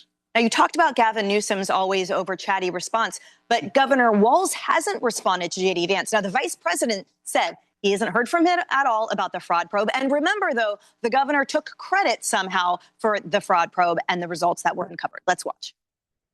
No, Tim Walz has not contacted me. I did see that he took credit when we did those 22 subpoenas that I mentioned, that the investigations that we're doing for the anti-fraud stuff in Minneapolis. Tim Walz did take credit for it, even though Tim Walz has not helped us at all. We've gotten some cooperation from local authorities, but from the governor's office, we really haven't gotten that cooperation. So he takes credit, by the way, after he calls the journalist, however, a white supremacist. Your thoughts? Yeah, so Tim Walz and Gavin Newsom both personally attacked Nick Shirley and doxed him and tried to do whatever they could to get their unhinged supporters to go after him, putting his safety at risk. But what I'm most curious about, I can't stand slimy politicians. And I put Governors Walz and Newsom in that category because it's only when it has to do with self-preservation and further ascending the political ladder do they actually jump into action. Like, they're not public servants. They're personally serving their own needs and ambitions. And, Tim Walz, and we've heard this from whistleblowers, he and his office were shutting down anyone who was bringing the fraud to the attention of the state government. And there were plenty of people who were like, this is not right. There were those of us covering some of the PPP loans in real time during COVID saying, this is ripe for corruption. There are plenty of people out here because these are vetted so flimsily that they're going to take advantage of this. And it's very interesting that Congresswoman Ilhan Omar, she was the one who authored and pushed the Meals Act in 2020, which allowed for a way lower threshold of, trying to figure out and codify who was getting the money from the federal government to give out meals to kids and families in need. So they didn't have to have any verification after her federal legislation. So it's like, I would also like to know from her, it's become your pet project. I was on this show in the middle of the pandemic from my home studio when we were all at home, when I got the alert that my identity had been stolen for a PPP loan fraud. It was absolutely rampant. Now, Cheryl Kennedy talked about Ilhan Omar, and let's talk about her disclosure forms, her financial disclosure forms for a second. We're going to pull up that information so that we can get from you the analysis of her economics. Here's the breakdown of her 2024 financial disclosure. It went from an estimate between $6 and $30 million, way down somewhere between $18,000 and $95,000, when a lot of eyebrows were raised about how much she had. And look, you have to wonder, we're just alleging here, we're just brainstorming, but the nexus between changing her mind about the threshold of the financial disclosure and all of a sudden being a multi-millionaire, I guess you have to get to Congress first before you can get rich. Yeah, you mean they shouldn't be trading stocks? That's a whole other conversation. But a couple of things here. One of the things that I love that David said, the vice president, he said, look, he goes, my family back in the day, we needed these programs. These programs that are people in need that actually need food through SNAP. They need hospice care. They need funding through Medicaid. They're getting lost in all this, and I think that's heartbreaking. At the same time, John, you mentioned the $250 million. It's looking like it's in the billions. You need a forensic accountant to go through to try to trace all the money. There are ways to do it. Some of the things that they have found, and this is first from Feeding Our Future, okay, you inflate attendance sheets for meal distribution, fake invoices, fake food purchase receipts, multiple businesses. You talked about that with the vice president. You shut those down. That's one thing. The autism services, there are people that do need autism services, but this is money that's taken right out of Medicaid, fake signatures, therapy never delivered, kickbacks that were being given out to certain families. I mean, the fraud, but you can use technology and you can't, again, use forensic accounting to get to that money. The problem with it, and we've been asked this on the Business Network, can we get the money back? Can the American taxpayer recover a clawback of what has been lost in Minnesota? Likely no, because most of that money, if it wasn't put on in bags of cash on planes back to Somalia, which there is, of course, reporting on that, unfortunately, it's been moved over to crypto and property. African property. So that money likely is gone. And I think that's the biggest heartbreak of all of this. You know, going back to the COVID pandemic, the PPP loans, we saw massive fraud in that. We get through that. Now we're hit with Minnesota. And now the next step of this is going to be California. And the California fraud is likely just as large as what we found in Minnesota, financially speaking, anyway. The second gut punch to me for this is that not only is there not recompense to the taxpayer, as you're saying, but we've already absorbed higher taxes to cover all of those budgets to begin with. So the American taxpayer is essentially being penalized twice. Once when they paid for all the fraud to begin with, and then again when they don't get the money back. Final thoughts, Professor? Well, I think that this is an example of why we have a huge budget deficit like you're talking about. We had rampant spending because of COVID. As Kennedy's talking about, a lot of fraud built in, but they were throwing money at helicopters, but they never brought the budget deficit back down. And we haven't devoted enough resources to enforcement. And so what this all shows is that, yes, maybe we allowed things to get loose, but we've got to crack down now and get the people who stole money from the taxpayer. I mean, this is one city, Minneapolis, $250 million were stolen. Why don't we have J.D. Vance's task force go to California, New York, Illinois, places where I hate to say it, but I bet the fraud was even larger there than in this one city in Minneapolis. And we're the taxpayers. This is our money, and now it's ending up in terrorist groups in Somalia. So I think that we should be spending more, I hate to say it, but more money for Justice Department lawyers and FBI agents to get to the bottom of this. One quick point, we do have a ballpark estimate of how big this could be because one program, Medi-Cal, in California over a several-year period, 3 to 4 years, they estimate it could have lost $146 billion. One program, one state. This could be a $1 trillion fraud epidemic. Trillion. $1 trillion. Be sure to like and subscribe. You know, there's enough money for fraud. There's enough money for more for the Pentagon and to have a war effort. But you know what? The average citizen, middle of the road, they're having a hard time with purchasing certain things for the household. Cars are way more expensive than they should be. They're way over-teched. There's way too much tech in these cars. They need to downsize the tech and make the cars more affordable. Home prices are astronomical. Even building a new home is astronomical. And the thing is that the materials for building, let's say, a 4,000 square foot home versus a 3,500 or 3,000 square foot home is not that much. It's just space. So they're charging you per space, not the actual materials that are being used. You know, that's the problem. So the reality of the situation is the cost of everything is too high. Then, you know, there's a lot of students out there that have, because of the cost of education, and let's just say that they, you know, receive degrees in the sciences and, you know, they get important skills, not just humanities type stuff, right? They're having a hard time paying their loans. There needs to be loan relief. But we have $1 trillion or $500 million $500 billion that can be just wasted away. What? Why? There are American citizens suffering that need help. Our veterans, our elderly, even the ones that are young need some help. But where's the help? It's never for them. It's always for the fraudsters. It's always for the military industrial complex. It's always for someone else than the actual people that really need it. That's a problem.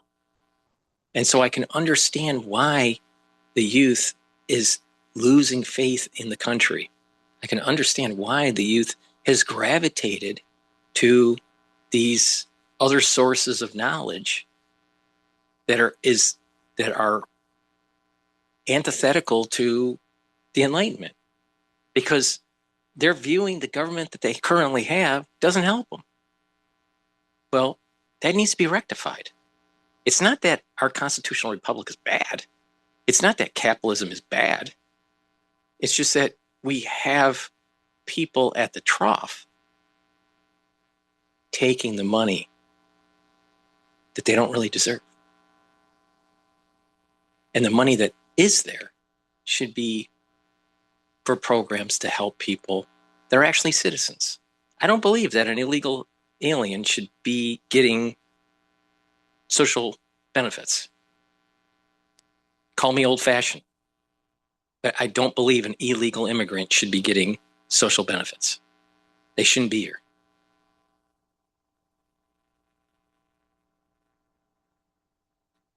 What about the citizens? What about the legal citizens? Please go to my store, the-studio-reykjavik.com, and get the probiotics. You can get the VeggieCap version or the powdered version. I prefer the powdered version, but either one, you'll benefit quite a lot from taking it every day. It'll help to bring down inflammation at the gut, help you to absorb your nutrients. It helps to boost up the immune system at the gut level, reduce leaky gut syndrome. And with a good gut, you're going to improve your skin health, and also your sleep patterns will improve. And by having better sleep patterns, you'll slow down the aging process. You'll be able to consolidate memory. You're going to be able to detoxify your central nervous system. And these are all very beneficial for you to maintaining those neural networks. So taking a good probiotic is actually going to help with brain function. In addition, your metabolism will improve. So please go to my store and get the probiotics. Now, with these probiotics, you'll also notice that with a good gut biome, you're reducing chances of a depressionary mood. See, a lot of people don't realize that part of the depression that's taking place in the United States is poor gut.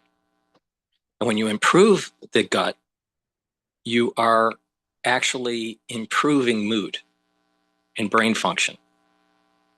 So keep that in mind, that there's a lot of people that are having mood disorders, depression, they sluggish, lethargic, they just don't have the will. It may actually be a gut problem. So please go to my store and get the very high quality probiotics. Now, vitamin B complex. Vitamin B complex will help with the electron transport chain within your mitochondria. So you produce more ATP, you'll have more energy. The first 4 B vitamins helps with the electron transport chain. This will rev up your cellular metabolism. And vitamin B complex helps to protect your neurons. You need to take vitamin B complex every day if you're 40 years of age or older. Clarity factor, very powerful neurostack. This will get rid of brain fog. This will allow you to concentrate on tasks and help with those neural connections. So you're thinking faster and have better memory. Drink it with filtered water. Clarity factor is a very powerful neurostack that you should be taking every day. And omega-3, it helps with cardiovascular health. It brings down systemic inflammation and helps to bring down LDL levels and increase your HDL levels. And like I said, when you're reducing inflammation and you're bringing down your LDL levels, you're reducing plaque formation, helping with your cardiovascular health. It's super important because you get better blood perfusion. If you notice that people that age, especially when they're in their geriatric years, they radically accelerate their decline when they have poor blood flow. So please go to my store, the-studio-reykjavik.com, and get the omega-3. And lastly, structural nanosilver soaps. I have in stock peppermint soap. Please go to my store and get the peppermint structural nanosilver soaps. Very high quality. It'll help the health of your skin. And because of the structural nanosilver, it neutralizes. All right? It's very high quality. Please go to my store. Use discount 5. You get $5 off any order. All right, let's go to Bloomberg. It's going to take time for us to see that. When people say that, I think it's about making new hires. So I don't think they're replacing them yet because they're not as reliable at this time. So it's really about that productivity component. How can you make the existing worker more productive by implementing AI? So I think it's the marginal cost of labor rather than the existing cost. One of the things we've been dealing with really for a long time, but it's been even more pronounced for the last 10 weeks or so, is inflation. And we're seeing it in the bond market. How do you guys think about inflation, and how does that impact maybe how you invest? Yeah. So it's still multifaceted, right? So the inflation portion of it, I think, is a little bit of an overreaction because we don't know if it's going to stay. The PPI we got last week, it was very, very hot. But it was pretty much concentrated in transportation and warehousing where diesel prices were like double, right? Yep. So we don't know if that's going to seep into the rest of the economy. So there's a little bit of an overreaction, but nevertheless, we do have high yields. For small caps, it's more of a fundamental headwind, right? Because about less than 50% of small cap companies actually have floating rate debt. So that's a real cash flow problem for them. For larger companies, especially for like Mag 7s, still sell off in tech names, I think that's a knee-jerk reaction. It's more about multiple compression for them, but it's not today. It's maybe down the road. It just makes them look more expensive than they were before. We've seen this bond sell-off, not just in the U.S., but globally, kind of ease up a little bit here. Yields are not, they're lower, actually. They've extended their losses in the last hour or so. But how worrisome was that to see bonds sell off like that and have the stock market pretty much shrug it off? Yeah, I don't know if they're shrugging it off. I think today they're just taking a breather. It tells me that the spike that we saw in the last few days was just overdone, right? It's out of fear. And the fear really is about the Strait of Hormuz. A fear is not only about the standstill in the Strait of Hormuz, but it's about how long is this going to take? How long will this be sustained? And then will inflation creep into the rest of the world while we wait? And it's really a binary risk. It's either it opens or it does not. And that's really difficult to price in. So overreaction is kind of normal. What are you doing with energy here? Got to oil at $100 a gallon. Got to make some hay here, maybe, I guess. Yeah, oil is hard to invest in because it's in the futures market, right? So that is more of a headwind. So, earlier you asked about how am I positioning things. It's really about how does oil impact inflation and how does that impact yields and therefore prices in the bonds, right? So it's really on the fixed income market side. I have kept duration short for 5 years. And that is, it's been a good place to be. And I think it will continue to be in a good place because of the binary nature I just talked about. The yields are just going to be very, very volatile. In some ways, I'm surprised at the level to which it has gone up. But I'm not surprised that it has been sustained in that high level. How much of that increase in yield do you think is due to a higher term premium versus that knee-jerk reaction to oil prices?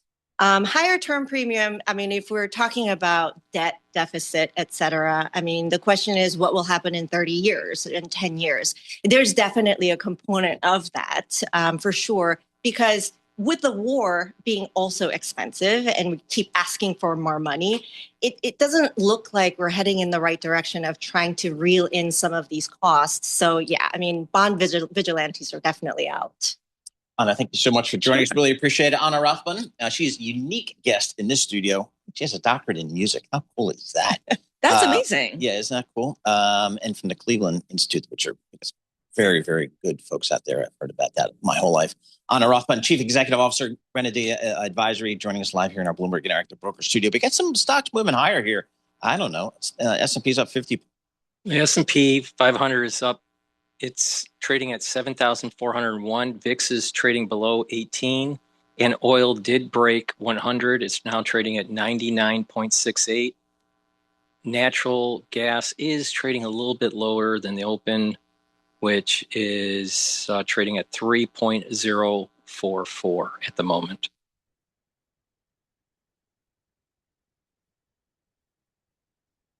All right, let's listen to Cash Jordan. Mamdani freezes rents forever. But before we go to Cash Jordan, because he's going to rant for a little while, please go to my store, the-studio-reykjavik.com, and get the collagen. This collagen will help with your skin, your nails, your hair, your musculature, your bone density, also the health of your joints. This is important to take every day. This is a month's supply. You can mix it with soft foods, filtered water, milk, or a smoothie. I mix it with soft foods. Some people even put it in coffee. It's up to you. But take it every day and do a little bit of resistance training, and you'll notice that your joints and your musculature will improve. But it also helps with your skin. Good night formula. This will help for you to get into those 3 to 5 cycles of REM sleep and deep sleep. It has tryptophan, melatonin, GABA, and passion flower. And when you are in those cycles of REM sleep and deep sleep, you're going to be able to consolidate memory, detoxify your central nervous system, and be well rested. When you do that regularly, you're going to slow down the aging process. Take it every night. Resveratrol. Resveratrol will help with youthful gene expression, help to get rid of cells that are in senescence. And by taking resveratrol, you're also helping the health of your mitochondria. It soaks up free radicals because it's an antioxidant. This stacks really well with C60, and it will help with your basal layer. If you take the resveratrol with the C60, you're improving the basal layer of your skin, and that basal layer is producing the new skin cells. So if the basal layer is healthy, your skin will improve on top of taking the collagen. So a great stack for improving skin health is to take the resveratrol C60, the collagen, and take the vitamin C with the magnesium. Because the vitamin C in that supplement, when you drink filtered water, will cross-link with the collagen and improve the dermal layer. So you're improving the dermal layer, which is the middle layer of your skin, with the collagen and the vitamin C. You're improving the basal layer with the resveratrol and the C60. And you're improving the topical layer by using the structural nanosilver gels. This is a great way to improve your skin. So take a look at the skincare boxes that I have under the anti-aging on my store, the-studio-reykjavik.com. So resveratrol, really important to take. And last, heirloom barley. Heirloom barley will help to detoxify, help to soak up free radicals through superoxide dismutase, and bring down inflammation. This will help to improve your immune system, improve your endocrine system.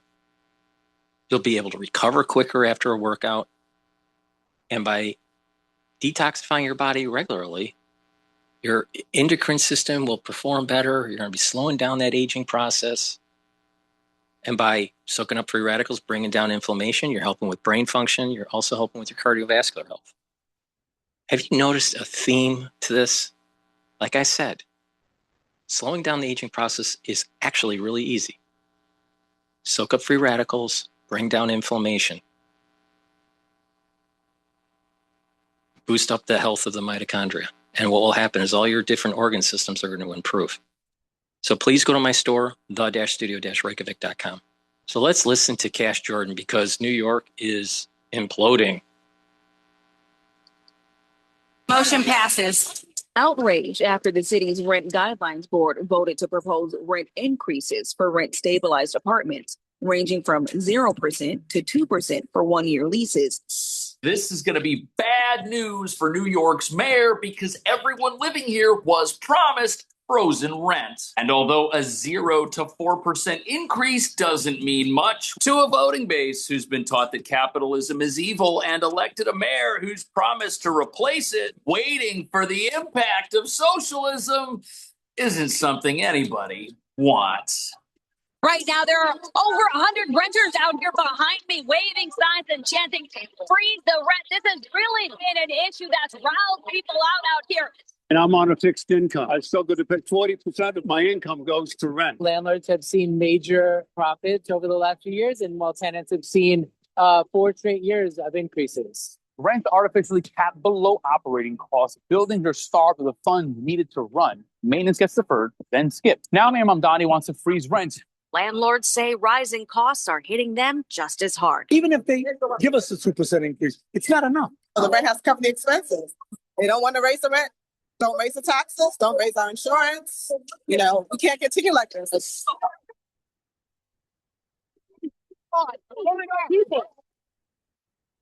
YouTube Premium is ad-free YouTube and exclusive access to all things VIP, so you can superfan from your sofa. YouTube Premium, it's way more than ad-free. Try 1 month on us. So the key word about this upcoming rent freeze is that it is potential. It hasn't happened yet. And what nobody's talking about is voters here are at a boiling point. They were promised frozen rent. They were promised free grocery stores, free buses, you name it. And none of that stuff has happened. People are tired of waiting for socialism. They want it right now. And if there is any rent increase as part of this new deal with the city's regulation body, it will mark another betrayal of the rabid communist voting base here that was told everything was going to be paid for with other people's money and can't seem to figure out why their living expenses will not stop skyrocketing. And of course, living in an anti-business, anti-construction, pro-shoplifting sanctuary, that's got nothing to do with it. In their minds, even though the world knows the $5,000 rents here are the product of a lack of supply, something that could easily change if the anti-capitalists running this place would let underdeveloped land turn into apartments somehow, or would let shoplifters spend time in jail as they steal things, forcing up the cost of everything that hasn't walked out the door of a store just yet. But here's the real reason the Mamdani machine is slow walking off a communist cliff in order to implement this new socialist world order for our city. The old world order, it's got to be given the boot, but it's still around and it's fighting back. And you've got billionaires threatening to take their companies and their jobs somewhere else at a time when landlords and those who've succeeded and provide something people here need are being punished for it. As Mayor Mamdani brags about record-setting fines, which property owners that have too many regulated apartments will not find the money to pay, and thus will have their properties seized by the city as part of this communist revolution. There's a fight going on our streets here, and some New Yorkers are wondering if there's anyone out there who can save us. Michael! Mr. Bloomberg! Last great mayor. One of the best mayors in New York. Bring him back! We need you back! Bring him back! Come for at least 1 year. One more year. We need help. Right, so according to New York's former mayor Michael Bloomberg, the city's on its own. And that's not just those of us living in it who stand to lose, as this communist regime erases every semblance of American life and values, but it's also the people clamoring at the gates for the thing that's going to destroy this city permanently. And as you're about to see, their impatience for this takeover is rather disturbing. The motion passes. Outrage after the Look City at Rent this. Guidelines Board voted to propose rent increases for rent-stabilized apartments, ranging from 0% to 2% for 1 year leases 2%. and 0% to 4% for 2 year leases. Tenants They're going rallied both crazy. inside and outside the meeting, saying they shouldn't be forced to choose between paying rent and buying essentials like groceries. So what? So then the landlord has to be forced between repairing the building and letting it collapse, because that's the other choice. And that shows you the whole problem we got going on here. If one side wins, The other side loses, and if it's the landlord that loses, everybody loses. At least if rents were to go up, the buildings wouldn't fall down, and we wouldn't have less housing and an even worse crisis, because that's the issue. The issue is we don't have enough of these things. We don't have enough apartments. Had we had more apartments, people would be able to find places to live that were affordable because they would have options. They would have choice. Landlords would have to compete. You wouldn't be able to charge $5,000 a month for a place that's a total dump if new places are built across the street. But we aren't doing any of that. And the fact that you've got these government-regulated apartments at all means we don't even have a capitalist housing market to begin with. If we had that, every apartment would be able to have rent that was equal to the fair price of that apartment. But because half the city's apartments can't even be rented for what they're worth, those places are falling apart right now. Those are places the mayor himself has toured and seen people complain about. And the people who are out there upset about a 2%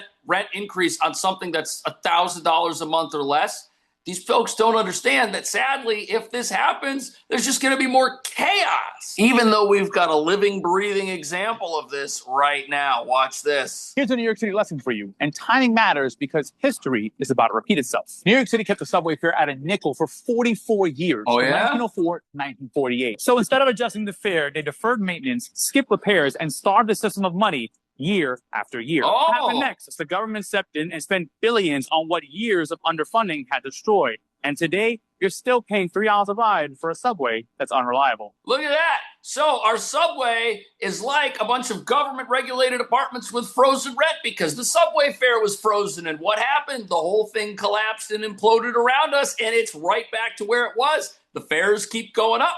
The crime keeps going up. The system never seems to work. People can't seem to figure out why. Well, that's because it doesn't charge what it needs to charge to sustain itself. Therefore, it's always a disaster. That is going to be our housing market. And that's exactly the point that's being made right here. And it's frightening because we should be able to look at this and say, gee, this sounds like what they're trying to do over here. Nope, nobody wants to see that. They want the subway to be free too, by the way. Artificially low fares, deferred maintenance, government takeover, and higher costs. You see where I'm going with this? Rent-stabilized housing, of course. Rents are artificially capped below operating costs. Buildings are starved of the funds needed to run. Maintenance gets deferred, then skipped. Maybe when enough buildings fail, the government will step in. They'll spend billions fixing what years of underfunding destroyed. Right. And your rent, just like the subway fare, only going up. Now Mayor Mamdani wants to freeze rent, but New York already ran this experiment on the subway. We know exactly how it ends. Expensive and still But that's broken. what the city wants to do. They want to step in. They want to control these buildings. And even though rent might not go up in these regulated buildings that they're going to fine out of existence and then seize after they step in,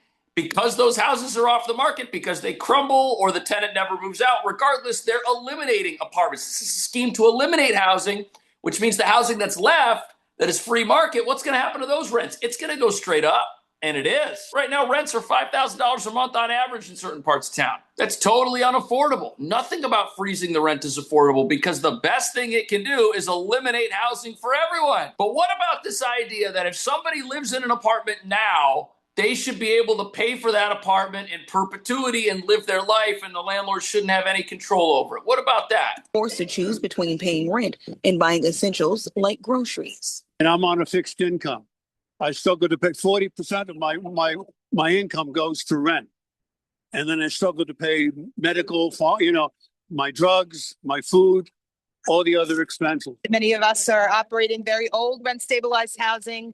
It costs a lot of money to upkeep these buildings. The revenue that we use to do that is the rent. And if rents are not increasing, they're defunding the buildings. Oh, so let's defund the housing that we have. That's never worked. Defunding housing doesn't create affordable housing. If anything, it just puts people under. And this guy that lives in an apartment, which is unaffordable, it's sad that he lives in that apartment. It's sad that politicians won't allow new apartments to be built so that people struggling with affordability can go out and find a better option. Nope, there's no competition. Prices aren't going down. Instead, we've got government regs that just push the prices up. And landlords, as you hear from them, they don't know what to do because they're already losing money on these buildings. They're already unable to cover the costs of repairing them. And if they are able to cover the costs, whatever their market rate portfolio is versus their stabilized apartment portfolio, they're getting the money from people that don't have capped rents yet. A rent freeze was a key campaign promise for Mayor was. Mamdani,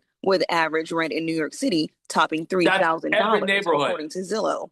He has no direct authority over the decision. That power rests with the Rent Guidelines Board. Mamdani appointed 6 new members in February. He released a statement reacting to the— Oh, so the mayor appointed 6 of the people you see sitting here. The deck is stacked. This is going to happen. And what's fascinating about this is we're witnessing something very interesting. We've got the economic center of capitalism, right? The symbol of capitalism in America, New York City's where you got the stock exchanges, where you got the millionaires and the billionaires, the people making the money. If you can make it here, you can make it anywhere. And it seems to some folks that the new mayor coming in doesn't really want that to happen. He's gone on recent offensives against people who have become very successful and have created jobs and spent billions of dollars on projects in New York that make the city better while paying billions and millions in property taxes. And people are trying to figure out why the mayor is so hostile to the things the city needs to keep going. They can't seem to connect where this hostility is coming from with the fact that without these rich people, the city's going to go belly up. Well, maybe that's the entire agenda. Maybe what we've got to do is get out of our minds our values, right? Because as a normal person, we would say, well, if we need the tax revenue to fund all this free stuff, we better not be mean to these people. We have to forget all that. We're not dealing with somebody who has our value system. And to understand that, you need to listen to an analysis of a regime that also doesn't have our values. That is a fact. Eventually, there would be economic collapse. But here's what this regime is. We can't look at the regime through the prism of the United States logic, values, and reason. We have to look at the regime in terms of who they really are. Hardliners are running the regime. What matters the most to them is to stay in power. They will ride this economic peril out. They don't care about the suffering of their people. Shutting electricity down. Listen to that. So this is an analysis of a former General Jack Keane talking about the situation in Iran, how they will not surrender, even though to a reasonable person, they should have surrendered the first night this whole conflict over there started. That's the same thing we're dealing with here in New York. We've got a new regime in place, which does not have our values. They don't care if people's rents go up. They don't care if groceries are unaffordable. This is why I keep on saying the Democratic Party that has aligned themselves with these socialists don't realize that they're eroding the Enlightenment and the bedrock of our constitutional republic. Democratic socialists don't believe in God, country, and family. And they don't believe in the Enlightenment. It's antithetical to the Enlightenment. Why do I say this? Because they believe in postmodernism. Postmodernism, in a nutshell, anything goes. Whatever you want. It's all this multicultural BS. What does it mean to be an American? It's not a hyphen American. It's not an Irish American or a Jewish American or an African American, as they phrase it. No, it's just American. There's no hyphenization. But in a multi-vantage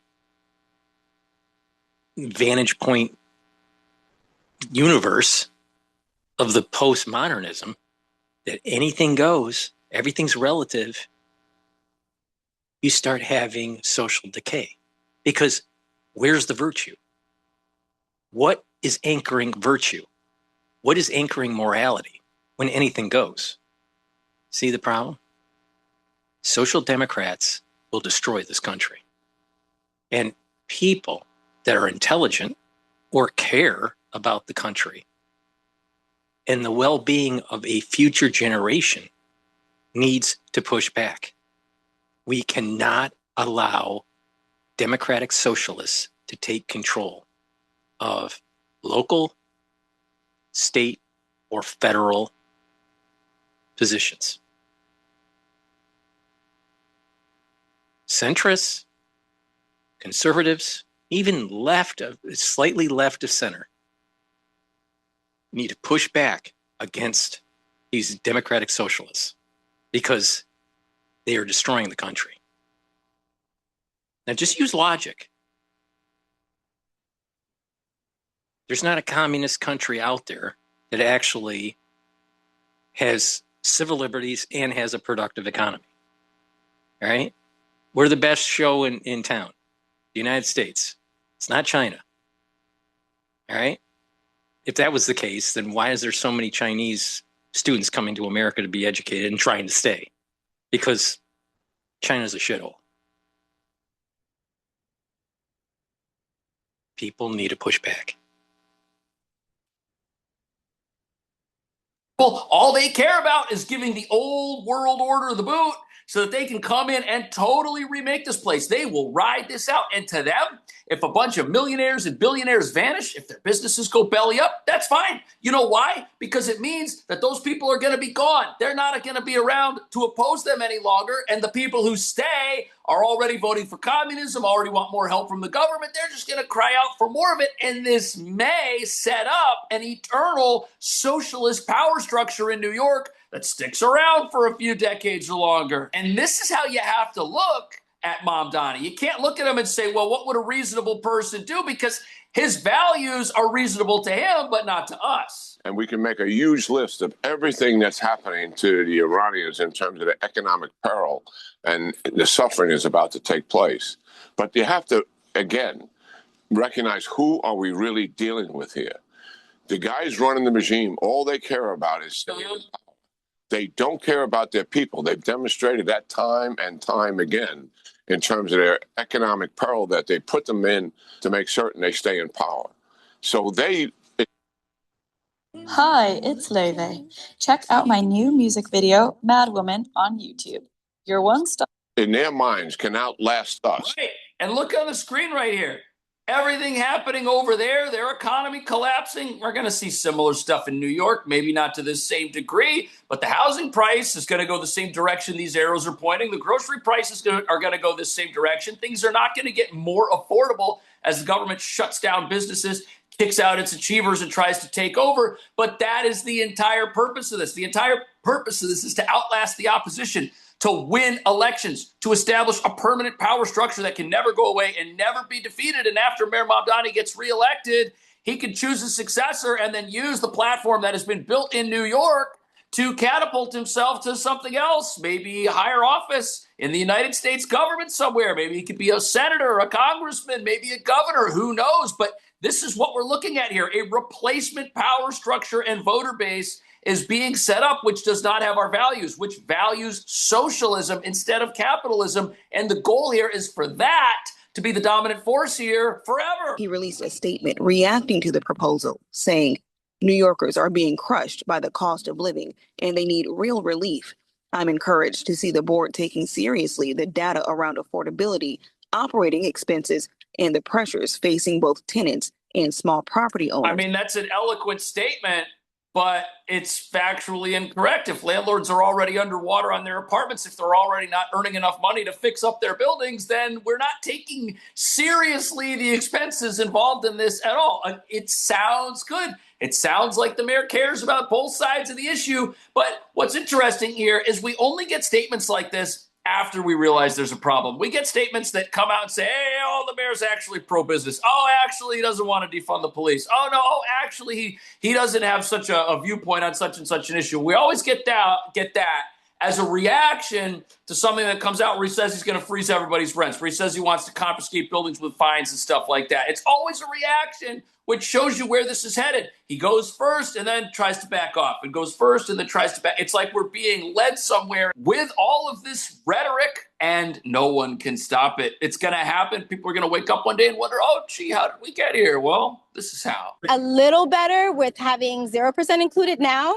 But we know the game. We're all already talking about expecting that they'll probably vote the highest amount. Even if they give us a 2% increase, it's not enough. Landlords say rising costs are hitting them just as hard. The rent has to cover the expenses. They don't want to raise the rent. Don't raise the taxes. Don't raise our insurance. You know, we can't continue like this. Right. Landlords have seen major profits over the last few years. And major profits? What is this guy talking about? How do you have major profits over here and people over here who say they're literally going out of business because taxes and insurance? Somebody's not telling the truth, or somebody doesn't understand what's going on. Perhaps they're confusing profits with revenues. Revenues can go up as rents in a housing crisis spike, But profits can also be at record lows if a lot of apartments are regulated and if the expenses to run those buildings are so high that nobody makes any money. So either both of these are true or people are just trying to use talking points to push an agenda that's going to be bad for housing. Now, is it sad that somebody has an apartment with rent that every single month they struggle to pay? Absolutely. But that's not the fault of the property owner who's got higher taxes and higher insurance and higher water bills every single year. That's the fault of policies that jack up those costs. And if you're going to raise taxes on those property owners, where are they supposed to get the money? It's not the landlord's fault that they need to raise the rent. It's the government's fault that the landlord has to raise the rent. The landlord wouldn't be able to raise the rent, but they don't have competition. There isn't another place for you to move into. There's no choice. There's no options for these people who are stuck in rents they can't afford. Right now, if you're a market rate tenant and you're paying $5,000 a month for an apartment, you don't like your apartment, if that's where you're at economically, you could walk out the door tomorrow and find another $5,000 apartment. That's better, and your landlord might negotiate with you. You have some leverage, but that doesn't happen if the apartment you're in costs $1,000 a month and the landlord's already going broke fixing it. The best thing for the landlords of these rent-stabilized apartments are for folks that live in them to move out, and then the apartment comes off the market because landlords, they got to pay for water, they got to pay for heat, they got to take care of the building. They have to spend money if somebody lives in an apartment. And if that apartment is a drain on the building, it's actually better for them for there to be no housing. That's the system we've created here. Is it being done on purpose? Is this because New York has been given over to an ideology that has a different value system than what we're used to in this country, that does not value capitalism anymore, now values socialism? Are we looking at a socialist takeover? Is that why this doesn't make sense and nobody can seem to connect the dots? Let me know. See you in the next video. I'm optimizing my Amazon PPC campaigns, but I could. Like I said, democratic socialists, they're eroding the Enlightenment. Please go to my store, the-studio-reykjavik.com. Get the structural nanosilver toothpaste. This will help to whiten your teeth, freshen your breath, reduce inflammation at the gum line, and with good oral hygiene, you are also improving your cardiovascular health. A lot of people don't know this. Poor oral hygiene can cause problems with your vascular system. So please go to my store, get the structural nanosilver toothpaste. It has no fluoride. You know why? Because fluoride makes you stupid. All right? Now, structural nanosilver toothpaste will also help to neutralize. So it's the best toothpaste out there. Is it a little bit more expensive? Yes, but it's structural nanosilver and it works great. So please go to my store and get the toothpaste. Use it every day. I also have structural nanosilver lozenges and drops. Because we're in the allergy season and people are cleaning outside or in the garage or in the basement, they're cleaning their home, there's dust around, you want to protect that oral pharynx, create the secretions by using the lozenges and the drops to protect that oral pharynx, to prevent you from getting allergies and catching a cold. So please get the Manuka honey lozenges.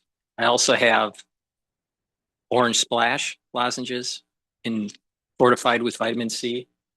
And in stock, I also have the cherry flavor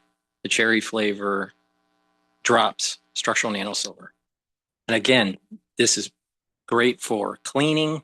Take them before you start cleaning so you're protecting your oral pharynx. Great for allergies, but also during the cold season. So stock up, have some at home, have some at work. You never know when you need it. And also gladiator barley. Gladiator barley is very similar to the heirloom barley, but it has one added benefit. It helps to build muscle. So you're bringing down inflammation, you're soaking up free radicals, you're detoxifying your body, and helping to build muscle.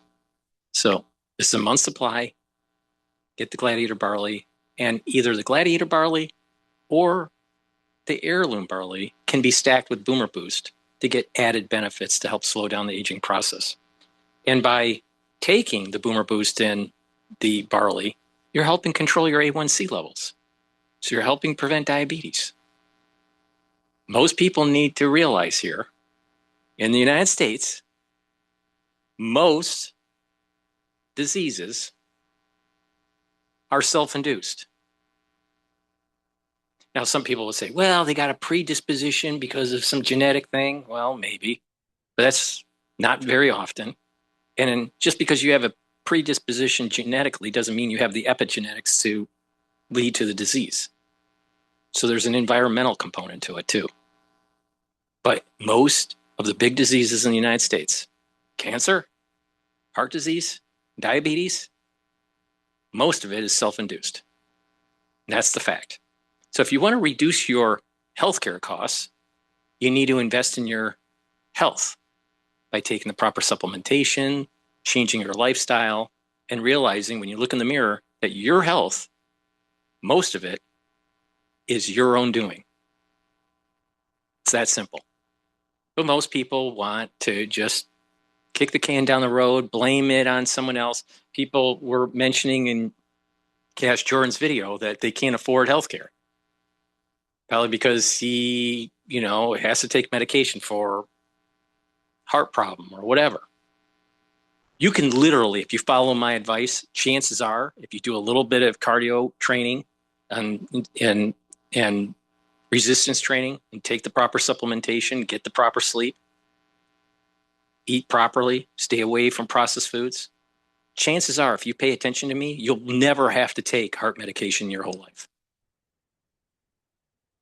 In most cases.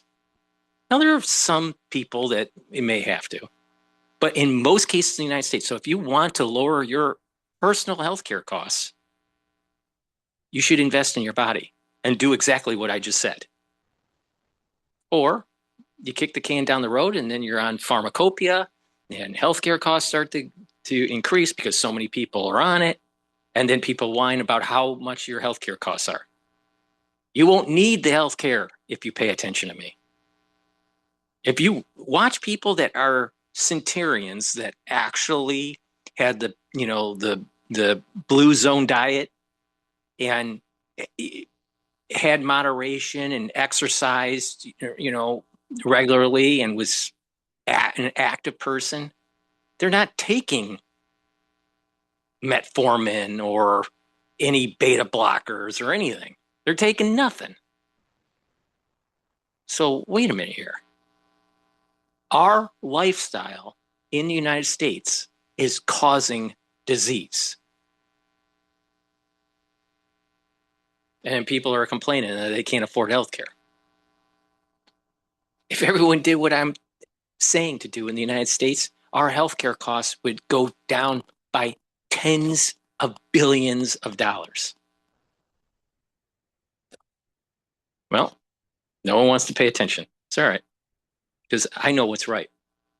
And so everyone else is just going to drop off of the face of the earth at a younger age.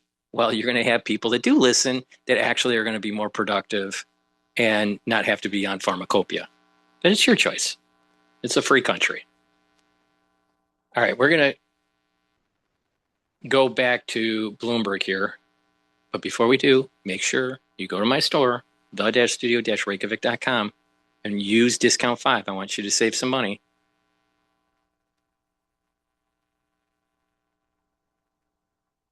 Mirrors what we've seen from Home Depot yesterday, which reported a shortfall in one of its key sales metrics. But overall, there seemed to be some reassurance that the company reaffirmed its guidance despite talking about all this pressure. CFO saying that they're already seeing oil cost pressure, plastic and resin prices. And despite that, they managed to stick to their forecast. And I mean, even Home Depot yesterday managed to erase that loss. So it looks to be one of those days when the rising tide in market is just lifting all boats. Good stuff. Thank you so much. Tatiana Darie, strategist for Markets Live here at Bloomberg. If you want to check out her work, you can type MLiveGo on the Bloomberg terminal. And for more conversations like this, subscribe to our Stock Movers Reports, 5-minute audio reports on the biggest winners and losers in the stock market, available wherever you get your podcasts. Let's talk about TJX, the owner of TJ Maxx. And in the UK, I think it's TK Maxx. Is that right? Yeah, I don't know why they changed the letter there, but Barry Ross, Gilbert probably knows. She is our senior equity analyst covering in retail. And TJX this morning came out with good earnings, hiking its sales outlook, a real contrast to Target. But Mary, this is a very different company because this is a off-price retailer as opposed to Target, which has its own brands and doesn't claim to be off-price. That's exactly right, Scarlett. Really, the big difference here also is on the execution side. TJX is known for executing seamlessly. So they also guide conservatively, and you expect them to beat every time. And they also surpass analyst estimates because analyst estimates are usually a tad above the guidance that the company provides. So yeah, there was a lot of strength in the quarter. And I think both TJX and also Target benefited from higher tax refunds in the quarter. And it does appear that Target is improving their execution, but they're also cycling a 3-year stacked comp sales decline of 7.4%, whereas TJX is cycling a 3-year stacked comp sales increase of over 9%. Ooh. Again, the difference in the execution and the appeal of off-price, and especially now that consumers are having to cope with higher gas prices. Yeah. And then as earlier in your just recent broadcast there, you were talking about how the implications for that are raising costs of some products. And also, we could get freight. Right now, we're not seeing that because there's been some hedging in place. For example, with Target, that was one of the benefits in their margin in the quarter was on the freight side, freight hedging. Mary, is there anything that TJX isn't doing well? You mentioned execution has been flawless, but that's kind of what investors expect from this company. What could it be doing better? Where is it perhaps leaving money on the table? Yeah, that's a good question. I can't see where they're really leaving money on the table at this juncture. And if anything, what we continue to see every single quarter is the availability of excess merchandise. And this is across brands that span the appeal from consumers at the very low end to consumers at the very high end. So we're continuing to see a lot more luxury merchandise. It looked like in some of these shopping hauls that were posted, there's a lot of product from Celine, Gucci, Yves Saint Laurent. I mean, it's amazing how much out there in luxury. And we're seeing that luxury is off right now. And so now you can get it at discounted prices in the off-price channel, at least with TJX and their runway model. What's the growth strategy for a company like TJX? Is it more stores? Is it driving digital growth? Is it raising, average selling price? What's kind of the growth story for a company like TJX? Yeah, so Paul, that's a good question. For them, it's really continuing to expand. So that is opening up new stores, and they are opening up more newer stores this year. I think they have on target. Now think about that. A discounted, lower quality clothing retail sees growth opportunities in building new stores and reaching more of an audience in the United States, and even in other countries, but in the United States. That doesn't sound like a great economy, does it? And hence the K-shaped economy. You need to focus on making sure that you are as productive as you can be, mentally and physically, as we go through this structural shift because of AI. It's not going to help you if you're not healthy while you're going through this. It'll be worse off for people that are unhealthy. Please go to my store, the-studio-reykjavik.com, get the Max 35 or the Cleanse or Max 14. This will help to boost up your innate immune system. It'll neutralize. What you do is you take a teaspoon a day, every day, swish in your mouth, gargle about 20 seconds or so, and then swallow it. What this will do is neutralize, improve the oral cavity health, improve your oral pharynx, maintain your mucosal barrier, and boost up your innate immune system. And do that every day. It's very simple. So please go to my store, get the Max 35, Max 14, or Cleanse. They're at different price points and different parts per million. And I have structural nanosilver gels. Now, they're dual purpose. You can get it in a tube, you can get it in the tube form or the quick dispenser form. You use them the same way. If you have a cut, an abrasion, or a minor burn, put it on the lesion and it'll help to heal it quicker. In addition, you can use it as a daily skincare. And if you're around someone that's not feeling well or you're cleaning and you want to, create a barrier during the cold season or cleaning in the house or whatever, put it on your hands, around your mouth, around your eyes, around your ears, lightly coat your nostrils. They'll stay active for 5.5 hours and neutralize. This is a great way to create that barrier and prevent you from catching something. So please go to my store, get the structural nanosilver gel or the Renew, which is in the quick dispenser form. Both are very high quality.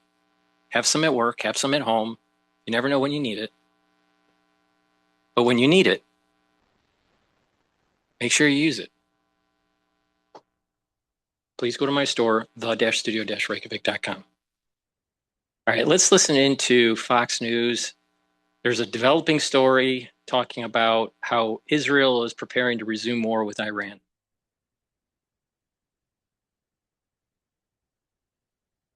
Strike Iran again if Tehran remains unwilling to budge on its nuclear program. Chief Foreign Correspondent Trey Yinks joins us now with the latest from Tel Aviv. Hey, Trey. Yeah, hey guys, good morning. Iran's Islamic Revolutionary Guard Corps issued a new threat overnight, warning the United States and Israel against launching a fresh bombing campaign. The IRGC said in a statement, quote, if the aggression against Iran is repeated, the regional war that was promised will this time go beyond the borders of the region, and you will be dealt crushing blows in places you do not expect, and you will fall into the abyss of defeat and destruction. The threat comes as President Trump says he was just an hour away from deciding to strike Iran earlier this week and is giving the regime a few additional days to reach a deal. How close were you to striking Iran? I was an hour away. We were all set to go. You're talking about yesterday. Yes. We were going to be striking it would have been happening right now. Yeah, it's all done. The boats, the ships are all loaded. They're loaded to the brim. And we were all set to start. As for the possibility of an agreement, reports indicate there are still serious gaps in the positions of the United States and Iran. Vice President J.D. Vance was asked about this process yesterday. We're locked and loaded. We don't want to go down that pathway, but the president is willing and able to go down that pathway if we have to. So what we've done is tried to be as clear as possible. What are our red lines? What are the things that we're willing to be accommodating on? And what are the things that we absolutely must have? And as the president has said ad nauseum, and I think I've said it a lot too, Iran cannot have a nuclear weapon. The U.S. blockade of Iranian ports continues to put economic pressure on the Iranian regime. CENTCOM Commander Admiral Brad Cooper described the current state of play in the Gulf, with the shaky ceasefire still in place. The ceasefire continues, and consistent with the president's direction, we've established a highly effective maritime blockade of Iran. To date, we've turned away 88 ships. There has been zero trade into Iranian ports and zero trade out of Iranian ports, squeezing Iran economically and creating powerful leverage for the ongoing negotiations. Overnight, the Israelis held a 5-hour cabinet meeting as officials here believe the war could resume any day. Guys? Trey, do you believe Israel is ready with enough interceptors, anti-drone technology in order to stop a would-be influx that's expected for what's left of the Iranian arsenal? Yeah, the Israeli military remains on high alert, and they've had more than 40 days to resupply those air defense systems with those interceptor missiles that are used to shoot down the incoming Iranian ballistic missile fire. The coordination, I'm told by regional sources, is the highest that it's ever been between the United States and Israel. They are in lockstep when it comes to defending U.S. forces and the Israeli people in the event that this conflict resumes. You have a variety of air defense systems from the Iron Dome at the lower end to the Arrow 2 and 3 systems that will work to shoot down incoming fire if the bombing campaign resumes. And we've seen these threats from Iran's IRGC. And it reminds me of the ancient Battle of Thermopylae in 480 BC, when then the Persian army threatened to use so many arrows that they would blot out the sun. And the Greek forces responded, then we will fight in the shade. And this has been a source of strength for the Israeli people because they understand there is a joint defense here when it comes to the Americans and the Israelis. There are U.S. forces still on the ground. They have THAAD and Patriot missile defense systems, and they are preparing for the possibility that the Iranian regime, if they are targeted, works to overwhelm those systems. What a great compare. Yeah. I mean, just always on top of your game. Yeah. Great job, Trey. Trey, in the summers, did you go to Sleepaway War College camp? Right. I wish. I know. It was great. That was You awesome. do a great job. I know you study a lot when you're not on the air, and we appreciate it. Your knowledge is just incredible. Right. All right, it looks like Trump took some questions from the media while he went to the Connecticut trip.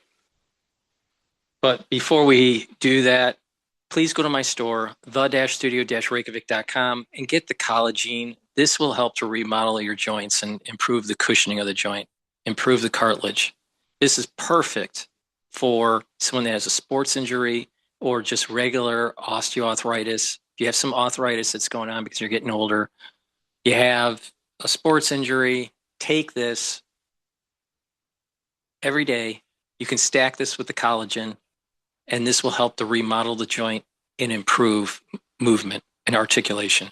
So please go to my store, get the collagen, stack with the collagen for max benefit. It's a great way to remodel your joints. And on my website, it goes into detail on how that all works. Basically, you're blocking certain receptors, certain enzymes, you're recruiting glucosamine and chondroitin and ACAN. You're using collagen type 2, and this helps to rebuild that joint. I also have super strong relief. If you have pains because of arthritis, rub this topically on the area that you have pain. If you have sore muscles or a sprain or even a tension headache, this is a topical that will give you relief within 90 seconds. So if you have that arthritis, put it on topically where the arthritis is. Let's say on a shoulder, put it around the shoulder. It'll help to kill the pain. And then take the collagen and the collagen to help remodel internally the joint. And over time, you're going to notice that you're getting better. Now, for best results, what you want to do is move that joint up to a point where there's some pain and then go a little bit more and count to about 20 seconds. And then release and wait a few seconds or a minute or so and then do that again.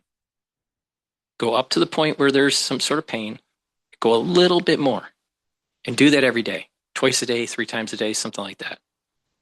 And then what will happen is you're going to notice that you can articulate at a higher degree over time. So you're remodeling the joint and increasing the actual articulation. Takes time.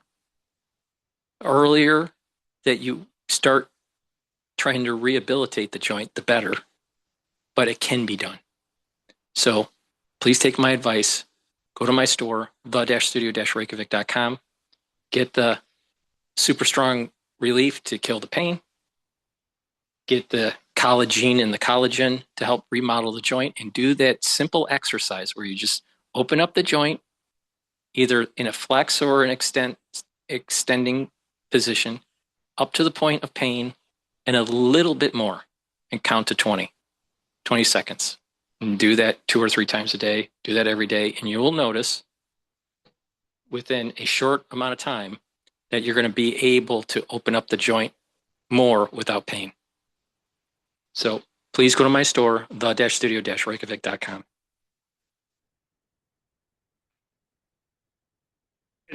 He's a vegan in Texas, and you can't get elected as a vegan in Texas. Talk to Senate leadership on the Republican side about endorsing against an incumbent? I did. They'll be all right with it. They want to win. I know how to win. Some of them don't know how to win. I know how to win. I think I've proven that, haven't I? Are you worried about the ballroom funding, Mr. President? There's speculation that could be. The ballrooms are being built. I'm building the ballroom. You saw it yesterday, right? Yeah. We're building a great ballroom. It's been needed. It's a very military complex. The roof is actually a drone port. The roof of the ballroom is a drone port, and it gives great safety to everything below. It's good. We're building a really great ballroom, but it's also a strong military position for our people. Do you think Paul Netanyahu did better in the press briefing, or it's Do I think who? Vance or Rubio did better in the press briefing? I think they both did great. What do you want me to say, right? I think they both did. Do you like that? That's pretty good, though, right?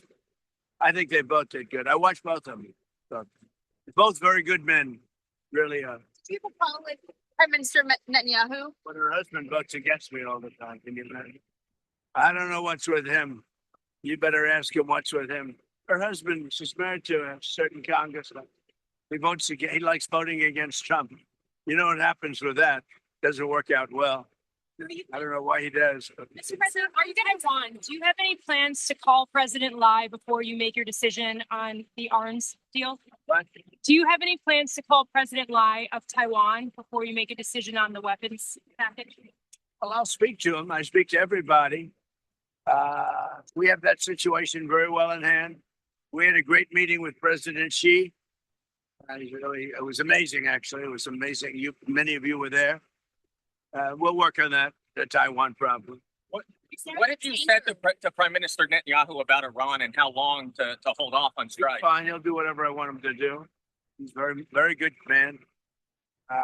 He'll do whatever I want him to do, and he's a great guy. To me, he's a great guy. Don't forget, he was a wartime prime minister, and he's not treated right in Israel, in my opinion. I'm right now at 99% in Israel. I could run for prime minister. So maybe after I do this, I'll go to Israel, run for prime minister. I had a poll this morning. I'm 99%. So that's good. But no, he's a wartime prime minister. And I just don't think they treat him well. I think they have a president over there that treats him very poorly. You're on the same page with him on Iran? Yeah.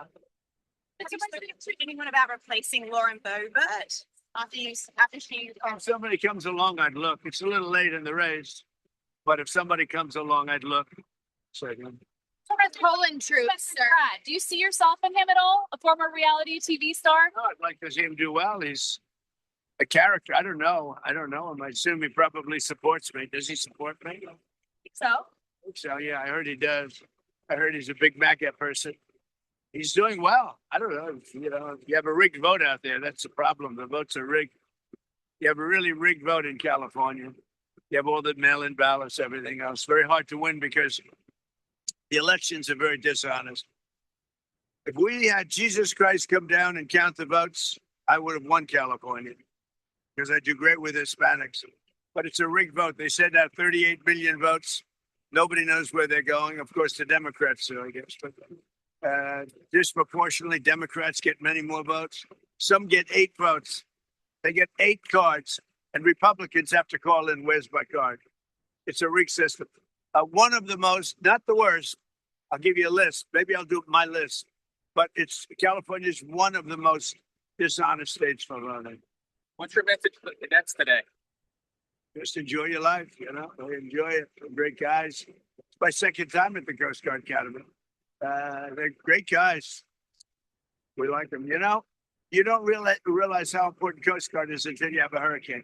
And I remember the big hurricane in Texas where these kids go on boats and they're going to the waves that are 20 times higher than the boat. And I say, can they really make it? I'm watching this. And they say they find a way, but they were going into waves, these massive waves, to save people that were inside. And you don't realize it, but boy, they are good. They are good seamen. They are unbelievable. I wouldn't want to do it. Mr. President, I'm a very brave person, but I wouldn't want to do it. What do you make of President-Xi meeting with Putin this week? Well, he told me he was going to. I think it's good. I get along with both of them, but I think it's good. I don't know if the ceremony is quite as brilliant as mine. I watched. I think we topped them. good team. But no, I get along with Putin. I get along with everybody, but your husband and a few others. On the Iran deal, would you be open to a limited deal that just covered the Strait of Hormuz? Trump is not a brave person. Let me, and I voted for Trump 3 times. I'm glad he's president, but I also call balls and strikes when I see some BS from him. He's not a brave person. He's conflating a concept called he does risk taking. He's a risk taking individual. He's not brave. A brave person wouldn't try to get out of the Vietnam War by being a draft dodger as some sort of medical deferment. He didn't have to be on the front line. He could have served in the military and been a support staff. For every one soldier that's on the front line, you need 9 to 10 behind the scenes is support. He could have served. That's not being brave. When you bail out when you should have served. Secondly, people that are brave, they're ones that are like flying planes, sailing, right? They're taking life risks, right? There's a little bit of a danger, skydiving, right? My understanding is that he's never skydived. He hasn't learned how to fly a plane. He doesn't sail, right? He plays golf, and he got a medical deferment, so he didn't go into the Vietnam War. That's not being brave. He's a risk taker financially. He's a risk taker in the way he's doing politics. But he's not a brave person.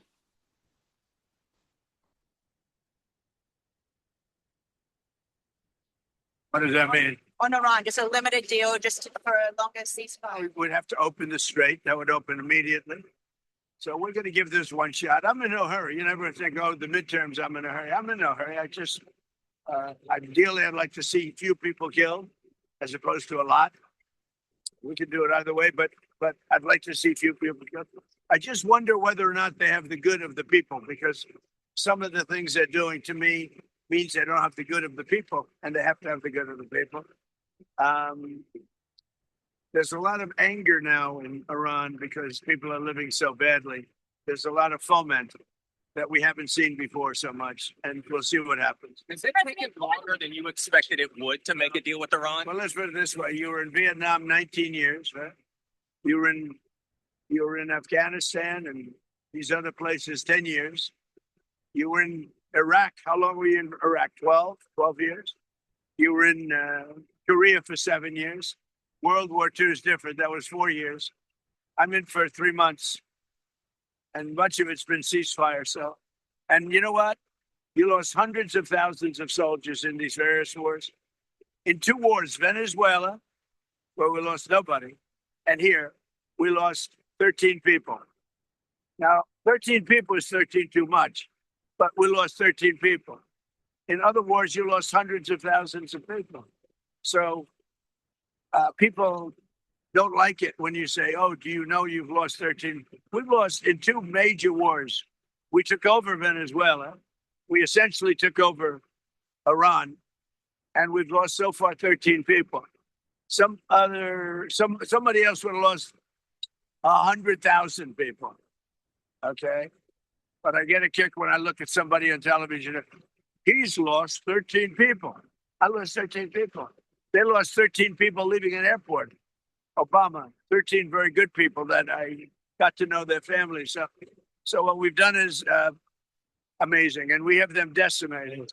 Iran is decimated, and I mean, you're going to see things that are amazing.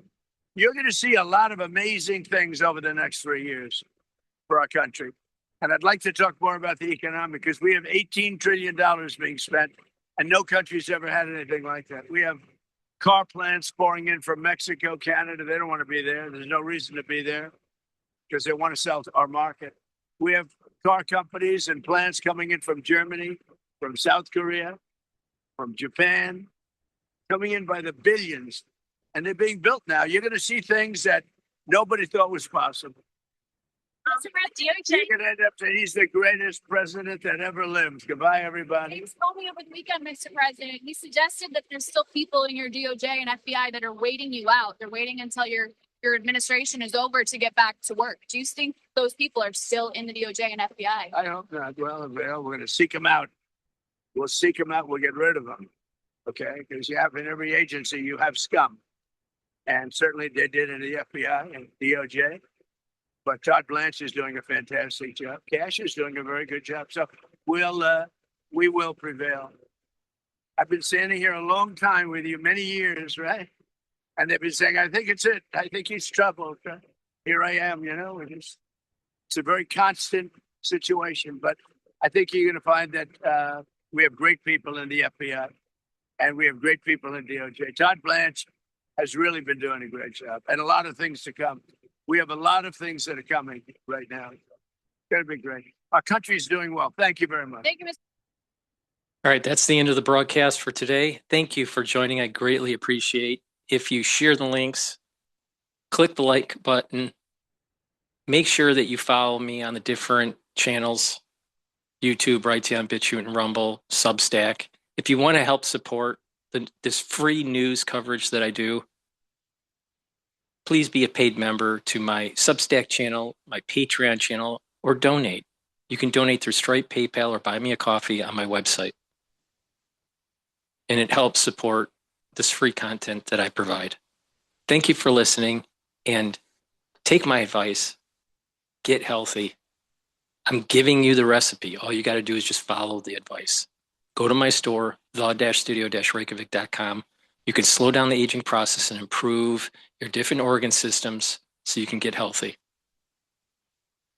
And make sure you use the discount. Thank you for listening and have a nice day.